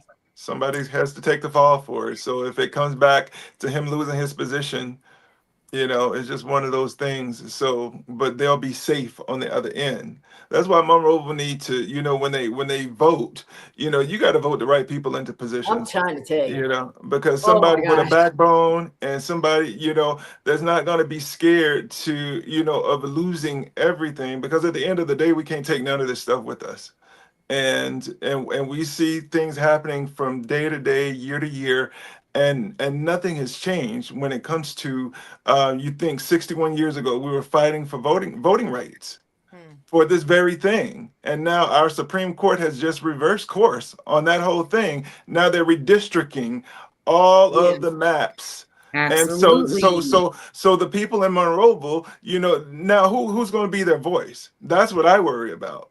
Yeah. Yeah. Oh, that's it's all a circle. Who is their voice now, Kenneth? Yeah. I don't know. Right, because I they could be right here on this call. Yeah. Who are they? Yeah. I missed a little bit of this, but I don't know if y'all even spoke about it. But where's the city council members for that area? What are they saying? Yeah. Because that's the representative of the people, and they're in that district. What are they saying? Yeah. Or what have they said? I haven't seen any releases or reports from like a city council member. City council. We do know this. That's a good point. Delma McDaniel is the city council member for Marengo Street where this occurred. She did reach out to the family, and I'm stating this because it came out on my last show. She did reach out to the family, but no, I take that back. She didn't personally reach out. She had someone reach out, and they went with a check for $100 to Banks Funeral Home. $100 from the city council. That's it. Well, that's laughable. No, about a flower. Jesus Lord. Not a flower, girl. Just a check, and not even to them, to the funeral home. Wow. So I'm like, okay, Ms. McDaniel, thanks, but what they need is legislation. They need something in writing there to change the way things are. That's what they're there for. They're the ones that create the whatever rules they run by. That comes through city council. They're also the purse for the city. So if you guys are holding the purse, you could have said, nope, we're not paying these guys to go back to work yet. Not till this investigation is over. No, sir. This happened in my district, And I'm not down with that. Yeah, I understand they got to feed their families. I get it. But this happened in my district, and I got to be true to the people that elected me in this seat for 4 terms. Okay, so I need to make sure that they are protected in this. But what'd you do, Thelma? Did you go out? Did you go and try to get something, anything, mandate body cams, anything? Nothing. But that's what she's there for. So that's my answer on city council. Wow. Christy says, I think they would still be on leave while ABI investigates. Well, Christy, dear. But the mayor's statement was saying that he needed them. Yeah, so I guess that's why they're not, quote unquote, still on leave. But I definitely agree with that. What Christy just said is that, they should still be on leave until the investigation is complete. But even if you want to try to calm the hearts and the minds of the community, if you're going to put them back into full, active duty, one, they could have been on the desk work. 2, you said that you're going to put them back on active duty, but have someone, I guess, ride along with them. And then I'm not sure how many police officers were they holding accountable in this incident, because we know it was 3 right there that were, dragging his body. It seemed like it was maybe 2 more by the vehicle. So, I mean, what was the total of 5 officers that were involved in this? Yeah. And see, the same thing is Monroe have seen this scene before. And so that's why a lot of people don't want to get involved, is because it's been so many years of this that they just feel like, oh, this is just another something that's going to come up, and people just keep their head down and go on about their day as if they haven't seen a thing, So, yeah. But the difference this time is we're in 2026. There's too much audio. There's too much video. Like, we're seeing it live happening, or we're seeing the real footage. So telling us that he walked and talked to the car and we're seeing him being dragged and not moving from having his feet scraped on the pavement, there's no way. So we need to stand up. We need to make our voices heard, and we need to require change, because it's never going to change until you demand it and stand on it. And as one of the commenters here, Christy, said too, is, get out and vote. Get out and vote right now. We still have the chance before they actually enact redistricting of the state. And that's the thing about it too, is like with this redistricting. Yeah, frozen there. Oh yeah, you're frozen. Yeah, you're frozen. It's all good. I know what she's saying. With this redistricting, it's even more imperative that we get involved, guys, because there's going to come a day where if this goes through the way the Republicans are trying to make it go through, you're going to go to the ballot and there won't be anybody on there that represents you. Not at all. Which means no matter who you vote for, there's going to be somebody you don't know that don't have your interest in. And if you don't vote, all of the people that want them are going to vote. So we're damned if you do, damned if you don't kind of thing. So we should have been doing this all along. Real talk. Voting is something that I don't play about. It's just, we got a lot of problems because we don't listen. So, but I want to talk about Patricia Bett's comment here. She said, is the mayor physically and mentally capable and fit to handle city circumstances right now? Which also leads to a ton of questions. What do you guys think about that? I mean, based on the things that he's kind of let pass at this point, I don't think so. I think now it's time to get new leadership into that position to make a change. Because if you're just going along to get along, it's just like, okay, what is the point of that? We've already seen this movie, same script, different cast. I think what's got to happen to get the mayor to move, you got to go to the mayor's boss. You want some action out of him, and that is why we have this petition, guys. This petition goes to his boss, which is the attorney general, right? Isn't the attorney general? Yeah. But isn't the attorney general, he responds to Kate Ivey. So at the end of the day, she could pull that lever, tomorrow and say, oh yeah, this election is canceled because we're going to redistrict these maps. So it's just like, Like, I mean, thinking about that, it gives me chills, like real talk. yeah. But I mean, but the Supreme Court has already, Yeah, reviewed and approved. So now every state can do it. I mean, it happened in Louisiana, it yeah. happened in Tennessee, Florida. Florida, and so yeah.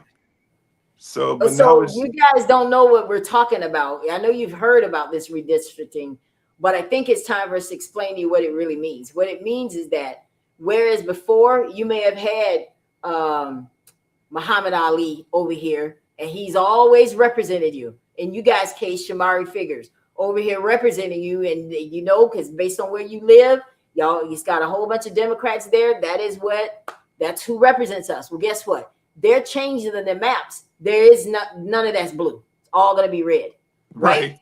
Does that make sense? How I explained it? absolutely. So if it's all red, who is going to vote? Where are the blue people? Yeah, They're gone. yeah. This is a serious thing. This is not a joke. That's why they were there Saturday marching in Montgomery. Yeah. So 61 years later, and we're back on the Edmund Pettus Bridge. It's so much, Kenneth. Yeah. So when I saw this situation, when I saw this, because one of my friends sent this video to me, and I hesitated on whether to get involved, whether to start talking about it. Because one thing about me, when I'm committed to it, I'm committed to the end.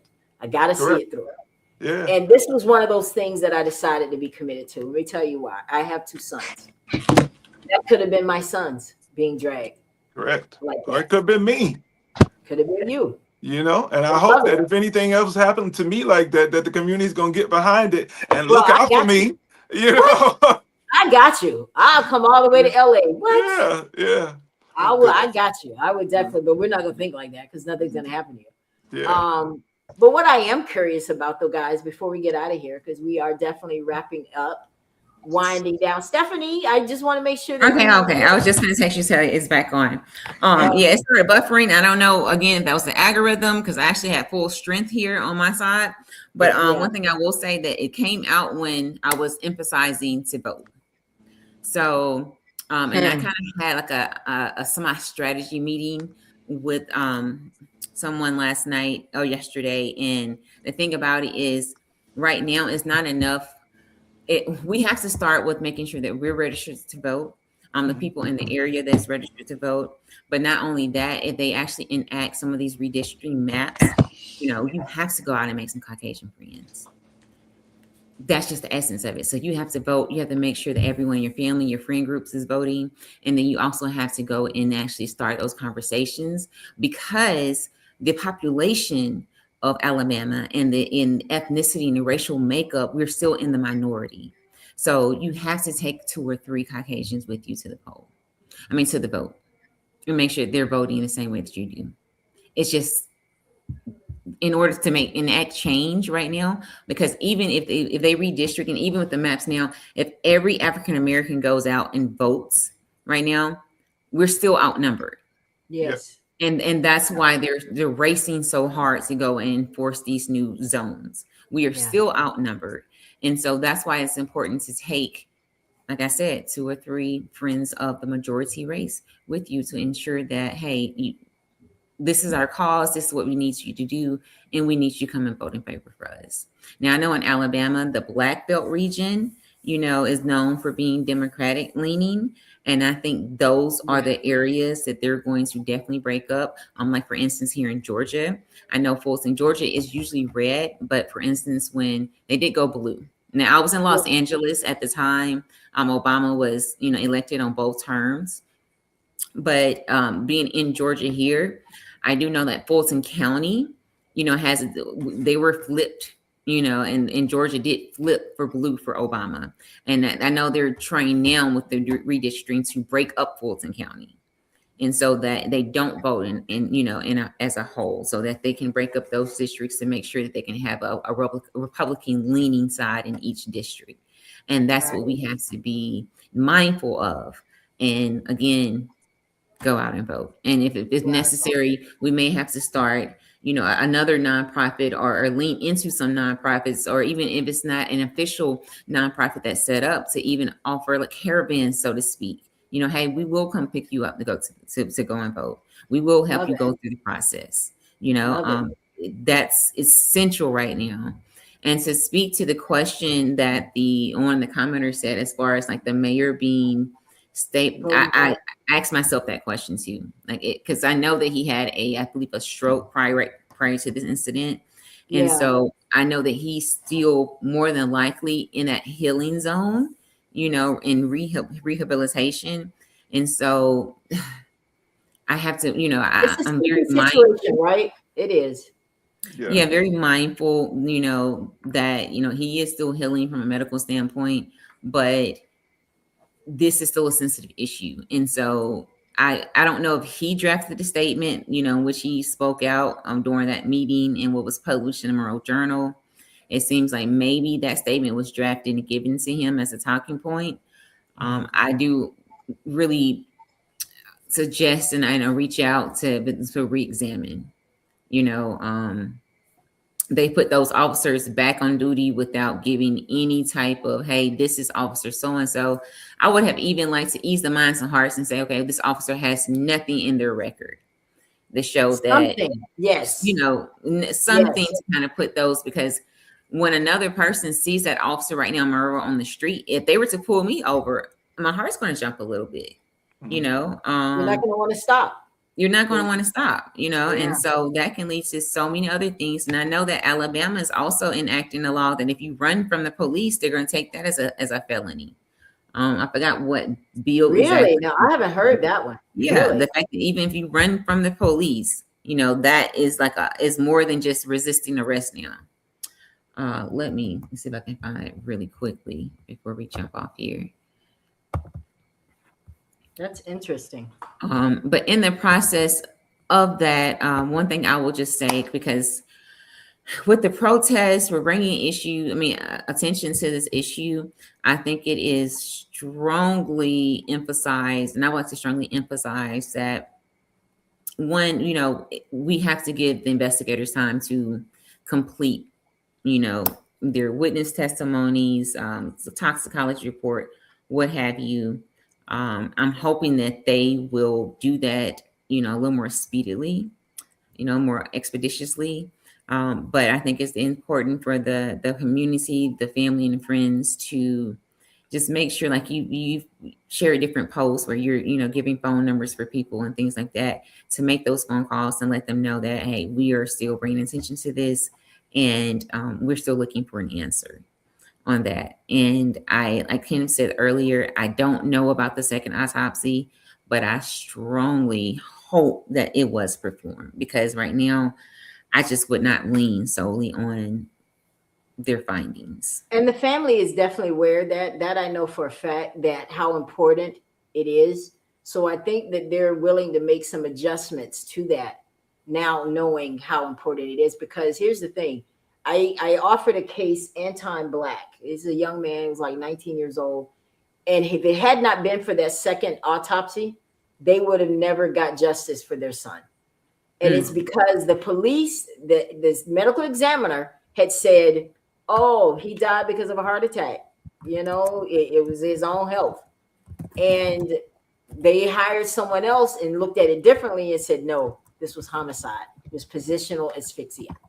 So he won $5 million lawsuit against that police force. Now, mind you, those police were never charged with a crime, but they did win that civil, you know, lawsuit against them for $5 million. And it's because that autopsy proved that what they did to him caused his death. And they had to reclassify the medical examiner's report to read homicide. So even though they reclassified it, they still didn't charge these officers. Isn't that something? Crazy. Not surprised though. You know, I mean, and that's why I agree with Stephanie when she says that we can't just rely on what Aaliyah comes back with. This is the system now. Remember, they have, you know, this man.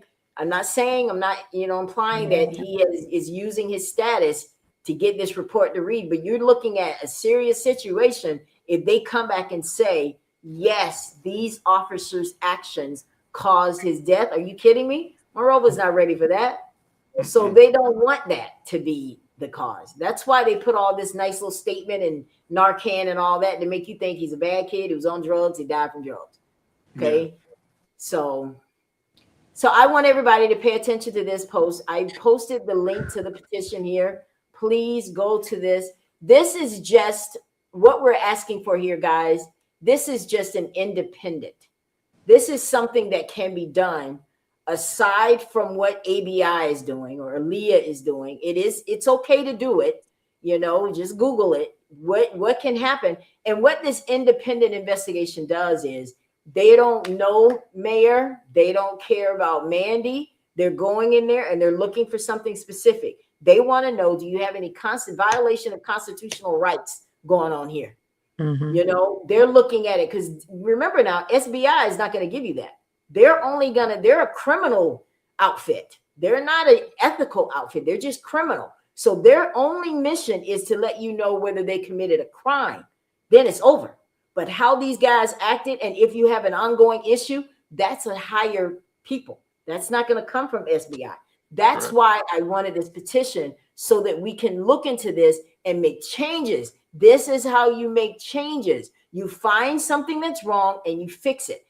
In 60 Minutes, they're the ones that made changes for Johnny D's life because they went in, they investigated, they uncovered. Because think about it. Imagine if 60 Minutes hadn't got involved, guys. What would have happened to Johnny D? What would have happened to your grandfather, Pamela, if 60 Minutes hadn't got involved? He would have been executed. Mm-hmm. So sometimes when other people get involved and fight and push the issue, it works, right? Mm-hmm. Absolutely. That's what we're doing, guys. We're going to stand for T. Justice for T. Justice for T. Yeah. Now, I'm glad you guys said that because now that we're excited about Justice for T, who's ready to hit the ground? We hope everybody that's in these comments, everybody, right? Yeah. First of all, everybody that's in what about you, James Thompson? Are you ready to go to Monroe with us? Are you ready to do something?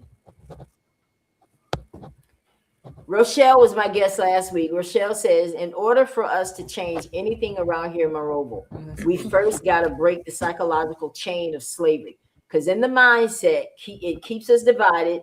And the protest showed us that.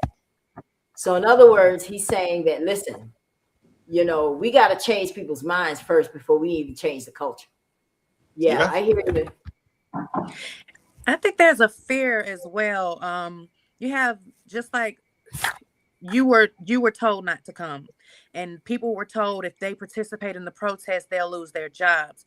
In Monroeville, it's not necessarily the jobs. Let's say in a certain neighborhood or a housing complex, they're threatened to take their vouchers or do other things in retaliation for standing up for what they believe in. And I get what he's saying a little about the slave mentality, but it's not even that. If you own nothing, if everything you have is provided by the government, how are we going to stand up to them when they can just snatch it away? Now there it is. No, there it is. I didn't think about it like that, but it's not necessarily that they're stuck in a slave mentality. My whole family has lived in this apartment complex, and I need my voucher. I have too many kids to go out here and get a job for 12 hours that's going to pay the rent. These people pay my rent, or I pay $36 a month. Why am I getting involved in something that hasn't affected my family yet? And the key word is yet. Exactly. What do you say to that, Stephanie? What do you say to that? Exactly. Like what Kenneth just said, the key word is yet. And that happens a lot of times, even with this whole Trump MAGA movement. People didn't start changing their minds until it actually affects them. Yeah. Mm-hmm. That's right. When it starts affecting them, then they get a new perspective. Mm-hmm. And the thing about it is to take action and do things now so that it doesn't affect you. Because like you said earlier, that could have easily been one of my family members that still live in, I have several that still live in Clausell, Monroeville, Alabama. And so, and it can happen, anywhere, but like you said, the key word is yet. So taking action so that it doesn't happen, to the next person. And because that was just, it was disgraceful. Like I said, it showed a lack of just care, and even from, like I said, a humanity standpoint, it should not have happened. It should not have happened in that way. They should have known better. And again, to see those police officers, especially the lady that was walking in front of her, I don't know her, but you walked with an air of just disregard. Right. Yeah, just like, you just completely disregard for the rights of just human rights. It was. It was disgusting. Like I said, when you're asking the question, like, what does seeing the video does, it does incite fury. Yeah. Inside of you. It's just like, and then honestly, for them to release that statement, they would have been better off just not releasing that. Right. Stephanie, you took the words right away. That is so true. If you were going to wait for an investigation for Aaliyah to, perform the investigation, then you guys could have held those initial statements. And if you were going to follow up with some more statements or some updates along the way, you could have held that initial statement, because that initial statement did nothing but question us even more. It pissed me off more because I know that I see through it. I know you're lying. So I think and their words, in their own words, it's almost like you're showing a lack of knowledge for your own procedures. Because for you to provide a statement that says without incident, knowing that even if he resisted arrest or he flew from you, that is not without incident. Exactly. It completely. So it's just like, the same way that you said that the letter started with, that morning from a domestic violence, phone call to without incident, or to that he was talking in alert. You're trying to shift blame from that. Right. And what I will say that from, the sheriff's office standpoint, it seems like they were making sure that they were shifting blame, or making sure you knew where the blame lay, because from my interpretation of it, do you have that one from the sheriff's office? I'm going to pull it up right now. Here we go. Yeah. So they're basically clearly telling you that to me, he never made it inside of their facilities. Like it says that a call came in for someone unresponsive outside of the facility. If I'm not correct, let me look at this. Well, I'm sure they did that because they already knew something was going on. They're like, you're not going to shift this on me. Yeah, so right here in the second paragraph. Keep him. Yeah. Dispatch outside the Monroe County detention facility. Yeah.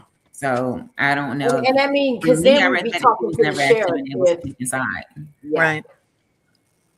I mean, he got himself out of that one by not, and it's not against the law for the sheriff to not admit someone into the jail. Yeah. However, what I'm concerned about is I want to know what you saw. I want you to be honest about what you saw when you guys refused him, because there's a form that I'm sure they had to fill out, the sheriff office did, that states why they did not receive him. It's a medical form that you had to fill out, intake. So what did you say on that form? Did you say that he was dead? Did you say that he was, were they specific? I want to know not only what you put on the form, but what did you see when you opened up the car? Because I'm sure they got to that point. They had to go outside, see him like, no, y'all need to take him to the hospital. He can't come in here. Got it. But there's paperwork they had to do too. I want to know what that paperwork is. That's it. That's my only thing with the sheriff. Because that's going to corroborate what we already know. Because think about it. If they're going to make this be truthful and not blame the officers, everything has to line up. That's part of the cover-up, allegedly. That's how they did it before. Everybody had to say the same thing. Right, Pamela? That's how they were able to get Johnny D. Everybody had to be in line. Prosecutor, sheriff, police, all of them. So who's to say they won't try this now? I was just about to say that. Yes. Look for more payments and more people coming out to say, oh, well, let's say that we're not disregarding the initial call. If the domestic situation happened, none of that. Yes, that situation happened, whatever happened. Yes, he, I think his mom said he had a warrant for child support. That didn't mean he had to die. He didn't need to die. Who made them judge and jury? That's right. That's right. I wanna bring up this I comment. didn't see it. I looked for that because I didn't hear that. As far as like the report that I pulled on him, it didn't show any warrant for like child support. But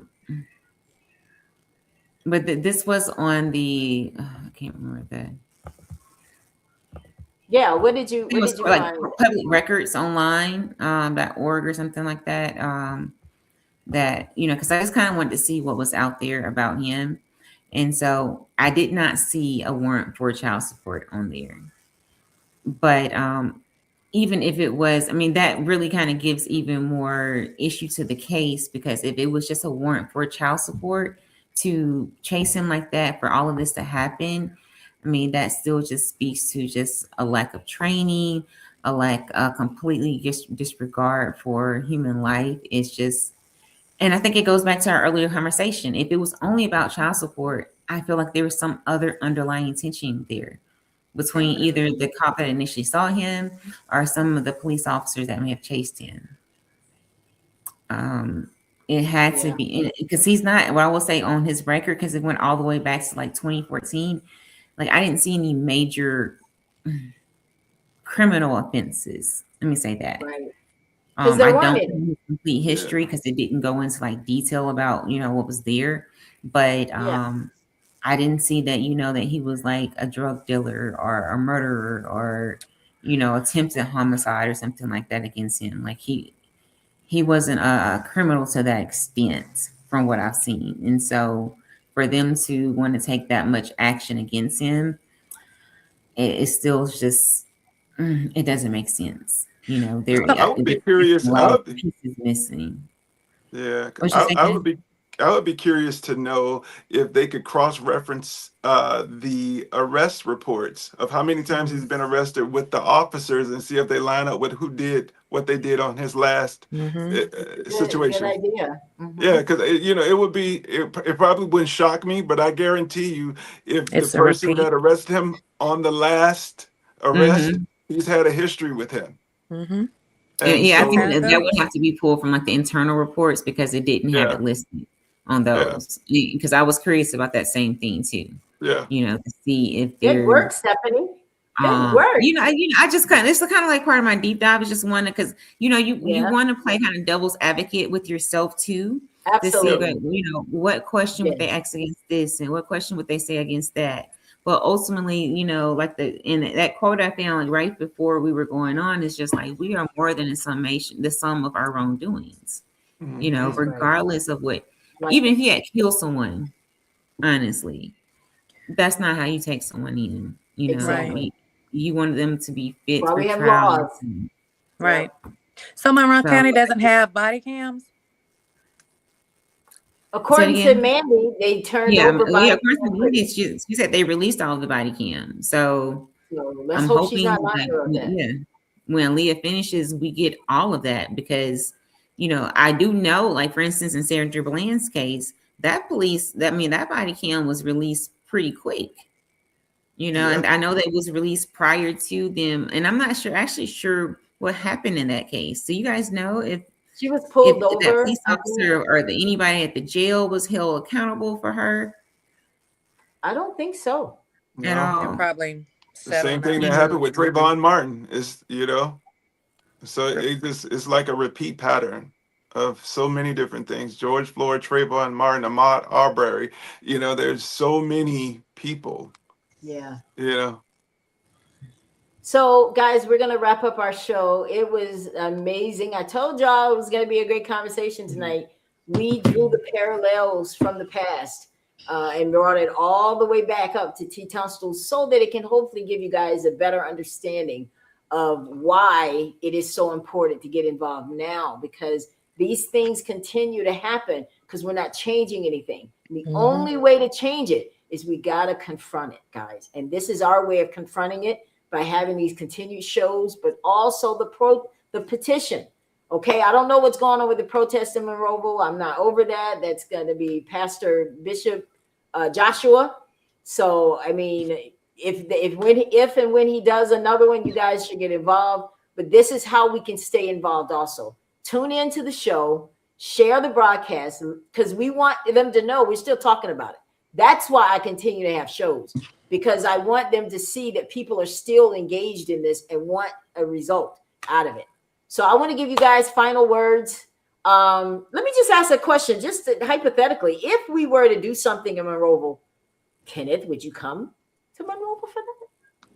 It just depends on the time of year, because now I'm looking at, with all these gas prices the way they are, the flights that come to South now is on another level, like you wouldn't even. And I already know it's high in California. If I'm Yeah, paying 5 here, you're probably paying about 8 in Los Angeles. Well, because the crazy thing is, like in LA, the gas prices are all over the place. So you go like certain parts of the valley, and it's almost $7 a gallon. But then you go downtown, it's $8.29 a gallon. So it's a difference, And so, wow. but we grew up in a time where gas was like 85 cents. So it's very, very, it's a big shift. And if people aren't feeling, the repercussions of their vote, look at how much beef is, how much gas is. There's so many different things. And so therefore, like, people have to understand that every cause has a reaction. That's right. Yeah. That's right. Every vote, every election has consequences. Yeah. T. Williams says the law wasn't designed to protect us. It was set for the officials to run rapid. Wow. And contain us. Yep. Yeah, that's deep. Well, I want to give you guys final words before we get out of here. But I want to thank you all so much for tuning in. So I want to start with you, Kenneth. What would you like to say to everyone that's watching this broadcast that doesn't know whether or not they want to get involved? They're just watching just to see what this is all about. What next steps do you think they should take? I think everybody, realize that your voice is powerful. No matter if you're on a platform like this or if you have a platform in your community, the things that you do could affect us all. And I know I have a lot of wonderful classmates that I went to school with who are power players in the city of Monroeville. And I feel like that if a lot of them, if you hear me, make your voice known, because I know who you are and I know how powerful you are. And if like, I got a good classmate of mine that I know that would be perfect for mayor of Monroeville. I won't say his name, but he know who I'm talking about. Yeah. So but I just feel like, because I've known him, I grew up with him my whole life. Ken Ruffin needs to be the mayor of Monroeville. Okay. Yeah. Nice. Yeah. You hear that, Ken? Listen, I've heard great things about him. Now, one thing about me, I don't get on here, and if it's not real, I'm not going to talk about it. I'm not trying to shine anybody's shoes, but I've heard he is the only city councilman that I have heard good things about. He's the only one. Yep. And I hear that he really cares about his constituents, that he does a lot for the young people over in Rockwood, and that he's very involved. Yes. So that is the kind of mayor Monroeville needs. So good job. Absolutely. Mr. Ruffin. Good job. Because his dad is awesome too. Yeah, absolutely. All right, Miss Stephanie, what would you like to say to the people that are watching this broadcast? First, Ella, I want to say this to you. Like, I appreciate you for still fighting for this cause and bringing attention to it. And so, I also want to say a message to T's family. I appreciate you guys allowing us to talk about this situation, because I know it's not easy to see it being discussed repeatedly. And so I acknowledge, your faithfulness in the way in which you have to have a strong heart because it is being talked about, for you to, especially as mother, and siblings, for it to continuously be, something that might come across your feed. So I really appreciate that. And thank you guys for being strong. I know I think his sister or his mom comment a few times on our things tonight. So just to acknowledge you guys, thank you for being strong and allowing him to, be kind of almost like a martyr for what's going on in that community, because I know he's not the first, and unfortunately, right now, it doesn't seem to be the last. I will say that for the people of Monroe, for Alabama, for our people nationwide, to not give up. I will emphasize going to vote again, and then also knowing that we will keep this, this case on the forefront until we see some resolutions on it. So that kind of goes back to the family. we definitely going to follow this until, something happens. And let me share this quote here. I'm going to get out the way. The only thing necessary for evil to triumph is for good men to do nothing. And so, I like that. Yeah. We always have, and if it's something as simple as sharing a link, I mean, that takes 2 seconds. It takes 2 seconds, and let's not wait until it hits home for us to do something. Let's do something now, knowing that it can hit people at any time. Absolutely. Yep. Thank you. And thank you so much for your compliment, dear. That means a lot. It's good to be appreciated. Yeah. Because that takes strength to know. So, Yeah, I mean, because I gave my word. I'm a woman of my word, and I know his mother personally. We all grew up in the same neighborhood down there in Pine View Heights. Yep. And, right? Kenneth, you don't know anything about Pine View. But and I know what you mean. Like, I played down there. Like, that's why I knew that area so well, in Cloudsdale, like my entire childhood, and so, I mean, I even questioned when he went into the woods, because I know where the woods lead to. Like, I don't even understand why he was truly, like, he was even still on that part. If you went to the woods behind, those apartments, you should have came out onto the other street. And when I first heard about it and saw that he ran from Ringo Street, I honestly almost thought that he was going to end up closer to the pool in Cloudsdale because of just those back routes and routes, that's there that I know is through the woods, so to speak. So and you brought out another point to Texas is like, even on the toxicology report, was he pepper sprayed?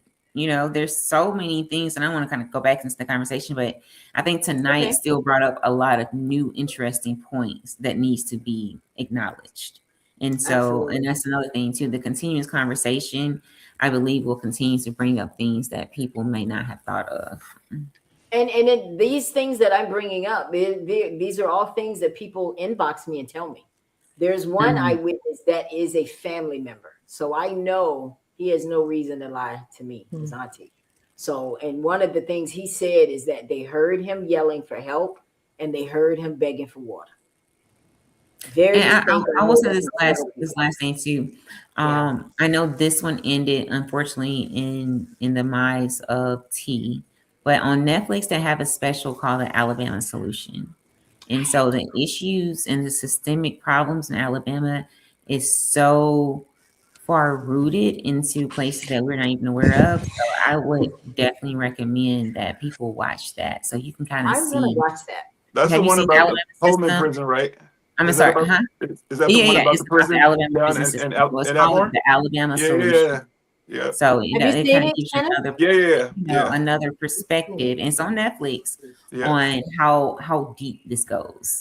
Yeah. And to piggyback off of that, so there's this brand new prison, 2,500 beds, and it's like their own little town.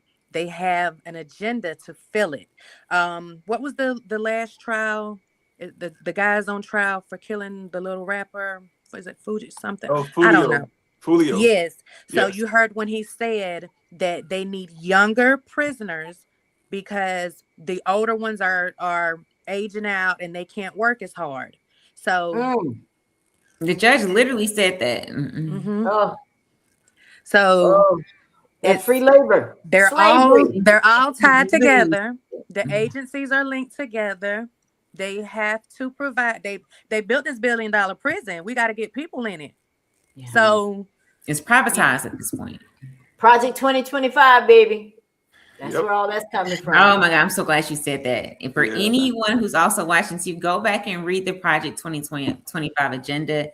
They have definitely has been enacted. It is unfolding before our very eyes. Well, and I guess it's a different conversation, and I'll be more than happy to come back for that conversation. But I'm going to bring you back for several conversations. No, because it's funny, like when you think about Project 25 and the author of this man, he's white, but he got he has all of his degrees in African American studies. So he studied us. Yes. From the beginning up until now. And then he put all of this stuff in Project 2025, and now they're in position to make the changes. Hence why, we don't have any power in the Supreme Court. And they wanted to gut that education. That's one of the things. I mean, that goes back to Nat Turner. You Yeah. see Thank what they did back then. I when didn't they know were that part like, wait either. a minute, Yeah. Oh, yeah. education. So They research use their minds. Yeah, That is research the cool. author. He went to got his BA in African American Studies, That's got his interesting. master. Yeah, very, very interesting. I Wow. didn't know that. Yeah, Okay. That kind of goes back to almost like the Willie Lynch. yeah, Ooh, we You brought know. that up. Listen, Stephanie, we got so much more to talk about. I brought the Willie Lynch letter on here during Black History. We did a Black History every day. And let me tell you, I learned so much because doing that for the month forced me to really learn some Black history. Because, we didn't get that at County High. And then I didn't go to an African American school. So, yeah, I was forced to like really dig. And some of the stuff, like I didn't see the Willie Lynch letter, it is on point for what we see happening right now in front of us. So, but anyway, co-host, I'm giving you the final words, guys. Before you get out of here, I want y'all to click on the link, not only to sign the petition, but watch the 60 Minutes episode about Johnny D. So for those of you that may or may not be familiar with that story, if you click on that link, you'll get an idea of why that came into the fold tonight.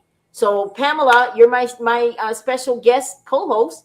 Thank you for being my co-host for tonight. I want to give you final words before we get out of here. What would you like to say in remembrance to your granddad and to T's family?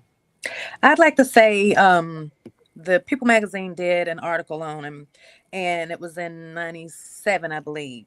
And he said, had it not been for the love and visits of my family and grandchildren, I might not have survived. And what I get out of that is the family part. We cannot do anything on our own. In numbers, we are powerful. So T might not have a big family, but so many people saw this go on. We saw what actually happened to him. I don't know them personally. I don't live in Monroe County. However, I stand with them for justice. We want justice because we saw what happened to him, and the narrative they're painting is not what happened. If we let them get away with what they did to him, next it could be one of our children, one of our relatives. And I'm not ready to face that because I have kids. I don't want my children to just be, let's say they have a hard little time or whatever, and they're in trouble with the law. I don't want them killed just because they're brown or just because they're a problem. Give them the same opportunity to be judged and sentenced for whatever they do. Okay. Well, on that note, guys, we're going to get out of here. Thank you all so much for tuning in to the Ella Johnson Show. I have enjoyed you guests. Thank you, Stephanie. Thank you, Kenneth and Pamela. You guys are amazing. I knew that this would be a good group. I knew it would be a good group because you guys, you have a lot of information to share. So thank you all. Have a great week, everyone, and we'll see you next time. Have a great evening. Hey, Ella, before you go, I want to ask this one last question. Okay. We're talking about voting, but when does for Monroe County, do you know like when the next voting term is coming up for mayor or sheriff? That's a good question because I think he has like 2 or 3 more years. Oh, okay. All right. Yeah. wow. Yeah, they just got him in there. So guys, everybody stay tuned for, again, I guess some more, formalized plan and updates on what we're looking for.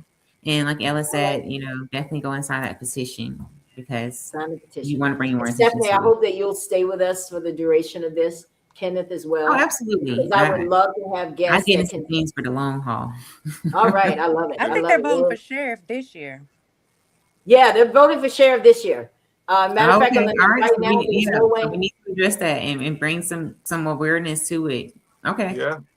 Well, Sheriff Boatwright does not. But Sheriff Boatwright does not have a contestant. So right. He is really? Yes. He is the one representing the Democrats.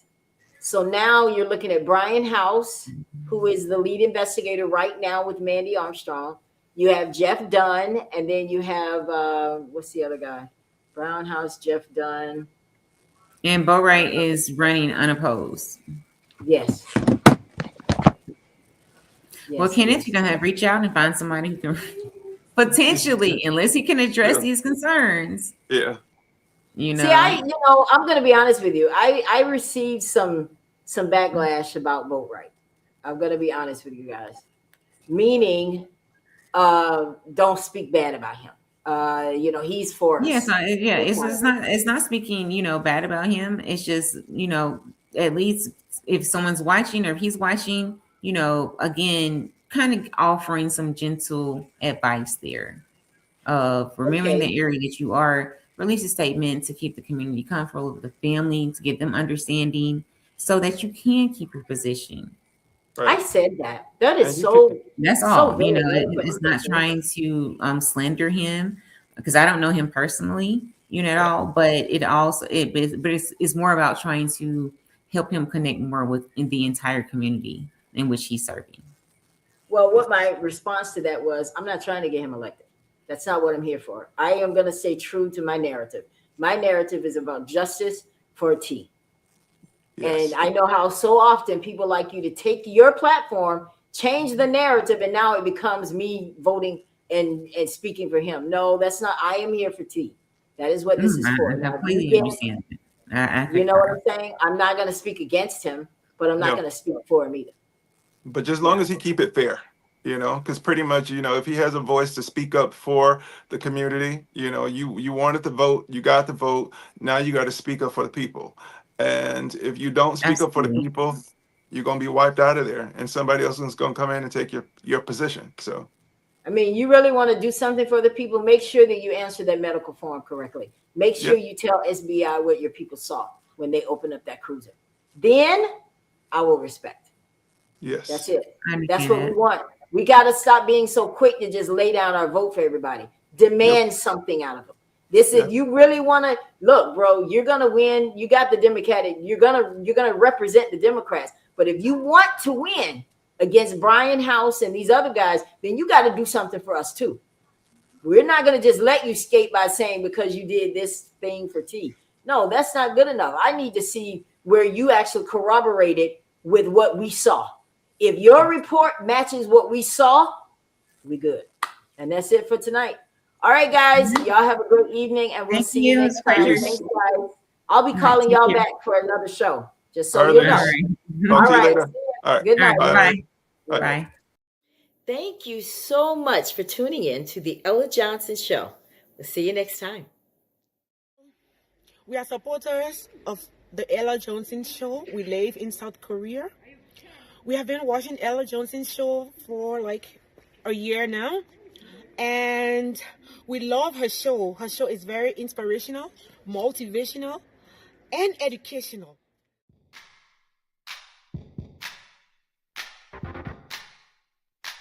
If you would like to be a guest on the Ella Johnson Show, send an email to theellajohnsonshow@gmail.com or send a text message to 407-334-6997.